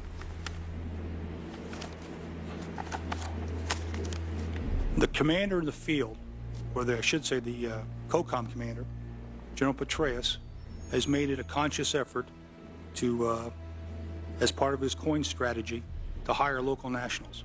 I can't talk in this form, nor am I the qualified guy to talk about it, but there is no doubt in my mind, one day you're on one side of the ledger, the other day you may be on the other side of the ledger. Biometrics have been instituted in both Afghanistan and Iraq, where individuals are subject to fingerprint devices, iris scanners, and electronic databases to screen local residents as well as DNA tests. This includes anyone within the populace of a combat zone. Someone has to go out there with the biometric registration equipment, take your iris scans, take your scans and get you registered in the system like that. As scary and tyrannical as these systems seem to be, none may be as dangerous as the implantable RFID microchip. Through various pretenses, including terror, security, and entertainment, the chip has been promoted and integrated into society. In 2001, following the 9/11 terrorist attacks, the Jacobs family became the first family to be injected with microchips in front of a live television audience. We have a Florida family who are really pioneers in a brave new world. They have volunteered to be the first ever to have microchip identification devices implanted into their body. After 9/11, I was really concerned with the security of my family. In 2004, the FDA approved the use of RFID technology to be implanted into human beings. However, studies dating back to the 1990s show the implantable microchip has been linked to cancer in animals, but this has not slowed the agenda of control. In Barcelona, trendies get chips in order to receive VIP status at the exclusive Baja nightclub. A simple swipe of the arm gets them in without a line, and it pays for their drinks too. The Mexican government also chipped employees for security measures in 2004. We were interested today to hear that more than 100 law enforcement officials in Mexico are having microchips implanted in their arms. The chips allow a person to be scanned, sort of like a cereal box at the supermarket checkout. Mexico's Attorney General and 160 of his deputies have had microchips implanted in their arms. It is to provide access, said the Attorney General, to the right people in exclusive areas. Today, aside from being promoted as a device that can save your life by storing all of your medical information in it, it is being promoted as the next generation tool for video gaming. Sega developer Yu Suzuki plans on developing gaming technology using implantable RFIDs. He states, people that have some sort of chips in their bodies, to be able to keep track of vital signs, so it doesn't have to be a scary thing. But you could put a sensor here, you know, a bit like the Matrix, as he points to his arm. It's not really something only in the future. Some people already have them, chips in their bodies. Suzuki is correct. It has never been easier to order a microchip online and implant it under your skin. Microchips implanted in your hand, arm, or shoulder is just the beginning. Some have already taken implantable brain chips that may enable the blind to see again, the deaf to hear, and much, much more, including the ability to download information directly into the brain and instantly communicate with anyone in the world, creating a worldwide mind. It's very interesting that the way that the New World Order is going is moving towards a system that is identical to that, whether it's going to be an implantable microchip, an RFID, a thumb scan, whether it's going to be some sort of a tattoo. Imagine a planet where every human being is required to be chipped at birth. This would be the final tool implemented in a command and control world government system in which the elite rule the masses with total control of their lives. This is, of course, a terrible predicament for those of us who are convinced that this system is slowly but surely destroying this country and has to be changed. But we can't count on the elected presidents to do it, and we can't count on the elected Congress to do it. We somehow have to mobilize the technological resources of the internet to create some kind of new political force in this country. So is there anything else about the ruling class we should know? Politicians, business leaders, and media figures are often portrayed as pillars of morality while they describe themselves as Christian conservatives. Nothing could be further from the truth. In reality, many of the elite are groomed at a young age to take part in occult rituals. Those who attend Yale are indoctrinated into the Order of Skull and Bones, an elite secret society cloaked as a fraternal order. Yale University is 300 years old this year, and were you to visit its campus, you would see that it still has exotic clubhouses, which look like tombs where Yale's legendary secret societies meet. Their prestige and importance have largely evaporated, but the rituals are still a secret. And so when we heard that some enterprising characters had managed to spy on the famous Skull and Bones Society, we couldn't resist. Skull and Bones, people say it's a fraternity at Yale University, but it's really a postgraduate organization. So it was founded in 1832, And it's not like a normal fraternity. People don't pledge. These people choose who they want to come. So they do the recruiting. They recruit 15 people every year, people who they see are going to be powerful people in the future. So they're recruited when they're a junior in college. A lot of these people come from really wealthy and influential families because they know that this person has the resources to then elevate them to a position of power that can benefit the club. The video shows the neophytes, or initiates, kissing a skull, then performing a mock human sacrifice. Horrific screams caught on tape include chants of, "The devil equals death, death equals the devil." True. Famous alums include Senators John Kerry and John Chafee, to name two, cabinet secretaries such as Averell Harriman, and 3 presidents, William Taft, George Bush, and George W. Bush, who's been reluctant to talk about Skull and Bones. Does it still exist? The thing is so secret that I'm not even sure it still exists. Former Skull and Bones members and current members have been presidents, heads of the CIA, senators, heads of business. I mean, huge, huge corporations. These people have the network that brings them to such a position of power that most people could only dream of. Bush would run against his fellow Bonesman and distant cousin John Kerry in 2004. You both were members of Skull and Bones, a secret society at Yale. What does that tell us? Not much, because it's a secret. Is there a secret handshake? Is there a secret code? I wish there were something secret I could manifest. 322, a secret number? There are all kinds of secrets, Tim. You were both in Skull and Bones, the secret society. It's so secret we can't talk about it. What does that mean for America? The conspiracy theorists are going to go wild. I'm sure they are. I don't know. I haven't seen the web. Number 322? This is an elaborate, occult, ritualistic entry into this group that they are now a member of for life. This culture of death and the occult continues long after college. Later on in life, these pagan rituals carry on in the redwoods of Sonoma, California. And what is the Bohemian Grove? Well, it's a kind of summer camp for the powerful, an all-male gathering in great secrecy. This group was formed in the late 1800s by artists, industrialists, and politicians. Bohemian attendees worship the owl as their deity. The Aztecs, Mayans, and other natives of Mesoamerica consider the owl a symbol of destruction and death. This is why the opening ritual for the club is the cremation of care. During the ritual, the effigy of a baby is rowed across the water by the Grim Reaper and given to a high priest, who then tosses it on a fiery sacrificial altar of a 40-foot owl god. It is an earth-based ritual in which care is burned away. The conscience is symbolically cast aside so that they may ignore the pain they have inflicted on others for the advancement of their own agendas. With this ceremony called the cremation of care, that begins the 2-week encampment where the body of dull care, symbolizing woes and concerns, is burned on an altar in front of a big owl statue. When that ceremony ends, they all start to cheer and yell. You have to ask yourself why it is that somebody would want to do that, let alone these elite people. And if you look at the elite throughout history, many of the people that achieve pinnacles of power are into the occult. They seek a supernatural way to gain power. Why are Christian conservatives such as the Bushes and Newt Gingrich attending the Grove?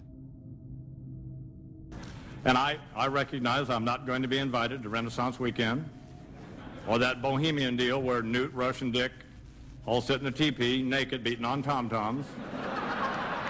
Why does the media barely mention the Grove? Because many of them are in attendance. Late political cartoonist Phil Frank of the San Francisco Chronicle draws a reporter thinking about his loyalties to Bohemian Grove as he takes notes for a story. Stories about what happens in these redwoods are hard to come by. A campground statue reminds Bohemians to keep their mouths shut about the Grove. Many world events have been shaped at the Grove, including the creation of the atomic bomb. Discussions at the Grove in the 1930s helped lead to the development of nuclear power and the atomic bomb. Every Republican president since Calvin Coolidge has been a member, as well as many Democrats, including Jimmy Carter. If you look at the membership lists of the Bohemian Grove and the Council on Foreign Relations, the Bilderberg Group, a lot of the key level people are overlapping and are involved in numerous groups. In addition to pagan rituals that take place there, this all-male club also deals with darker themes through the plays Montezuma, which feature Aztec human sacrifice, and Faust, which feature Mephisto. Some of these plays are disturbingly flamboyant. Many of the elitists have a penchant for cross-dressing and singing show tunes. Perhaps that is why much of the all-male staff also happen to be homosexuals. Well, each year, many of them seem to have a stunt or try to come up with a stunt. Last year, in 1980, the popular button was Free the Fortune 500. Bohemian Grove that I attend one time at a time. It is the most faggot goddamn thing you will ever imagine. In 2004, the New York Post reported that gay porn star Chad Savage would be servicing moguls at the Bohemian Grove. In recent years, several politicians have been outed in scandals, including Senator Larry Craig, who tried to solicit sex from an undercover officer in 2007. Even more shocking, it was revealed in 2004 that right-wing blogger James Guckert, who had unprecedented access to the White House during the Iraq War, was actually Jeff Gannon, a madam and male prostitute for MilitaryStuds.com. During his 2 years writing for GOP USA and Talon News, Gannon officially made over 200 appearances at the White House. Oddly enough, over 24 of these visits would take place when there were no scheduled briefings. He failed to check in or out with the Secret Service on many other occasions, coming and going as he pleased. These type of activities are not new to the White House. In 1989, headlines involving callboys in the White House rocked the cover of the Washington Times. The Washington Times reported today that unidentified White House aides in the Carter, Reagan, and Bush administrations now are being investigated for using the services of a callboy ring. The paper reports that 2 of the male prostitutes were given a late-night tour of the White House last year. Hundreds of credit card receipts obtained by the Washington Times confirm that its clients were key officials of the Reagan and Bush administrations, military officers, congressional aides, and U.S. and foreign businessmen with close social ties to Washington's political elite. This ring extended beyond the White House and into Congressman Barney Frank's bedroom. Barney Frank, one of 2 openly homosexual members of Congress, acknowledged having used a male prostitute, whom he then hired as a personal employee. The man had keys to Frank's basement apartment on Capitol Hill. Frank paid him approximately $20,000 out of his own pocket to be his housekeeper and driver. But as first reported in today's Washington Times, the man was on probation for sex crimes and a drug conviction, and he ran a prostitution business out of Frank's home. Although Frank tried to claim ignorance, Stephen Goby, the prostitute in question, claimed that Frank was completely aware of what was going on and was even receiving free and discounted sexual services. The fix seemed to be in. Frank was threatening members of Congress to remain silent prior to being exposed in this sex ring. Massachusetts Democrat Barney Frank, a homosexual, threatened to expose fellow congressmen he knew to be gay unless they stopped spreading rumors. Questions stopped and Frank walked away with a slap on the wrist. Some members of the Ethics Committee were disgusted. Do we tolerate, do we condone a member of this body who knowingly permits a house of prostitution to be operated out of his residence? You have just heard one of the most edited, selective garbage that has ever been put forth, in my opinion, in this House. Again, we see people of the highest levels of power involved in the most repulsive and decadent of crimes. They couldn't care less about the code of conduct that's taught in all major religions about treating others the way that you want to be treated. And then they masquerade, they put this false front on that they're like everybody else, because your average person wants to do right, believes in some sort of a karma, believes in some sort of a divine justice in the universe.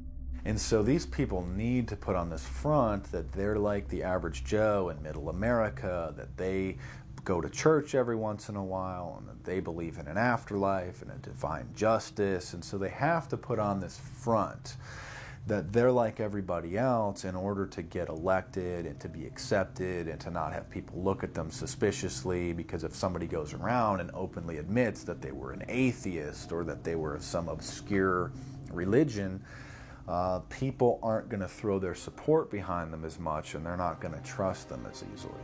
The reality of this behavior is never revealed to the public. as the media keeps any revelations quiet. Unfortunately, these type of activities continue to this day. Florida Congressman Mark Foley chaired the House caucus on missing and exploited children and went on television praising Chris Hansen's To Catch a Predator series. The Dateline piece has probably done more than any law we can create. Foley was later caught attempting to have sexual relations with numerous underage pages. Congressman Mark Foley, the man who championed the Child Protection Act of 2006, resigned after inappropriate emails and instant messages surfaced that he sent to former congressional pages. Once more, no charges were even filed. Foley himself has checked into rehab.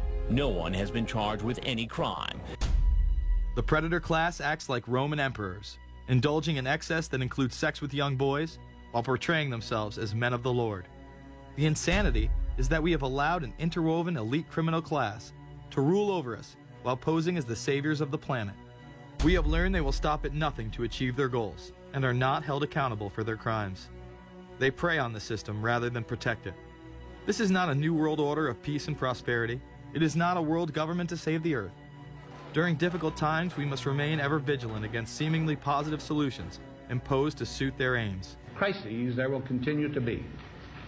In meeting them, whether foreign or domestic, great or small, there is a recurring temptation to feel that some spectacular and costly action could become the miraculous solution to all current difficulties.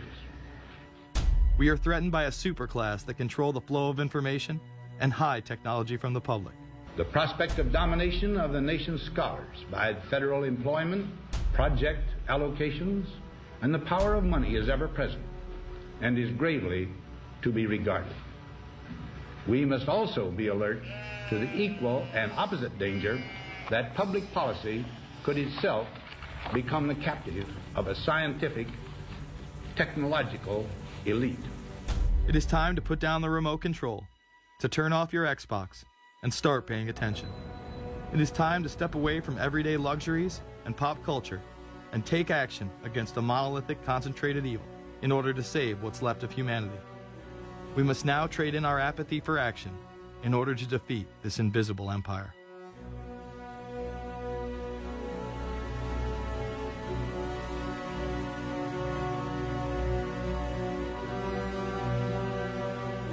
How set up are we to deal with this New World Order?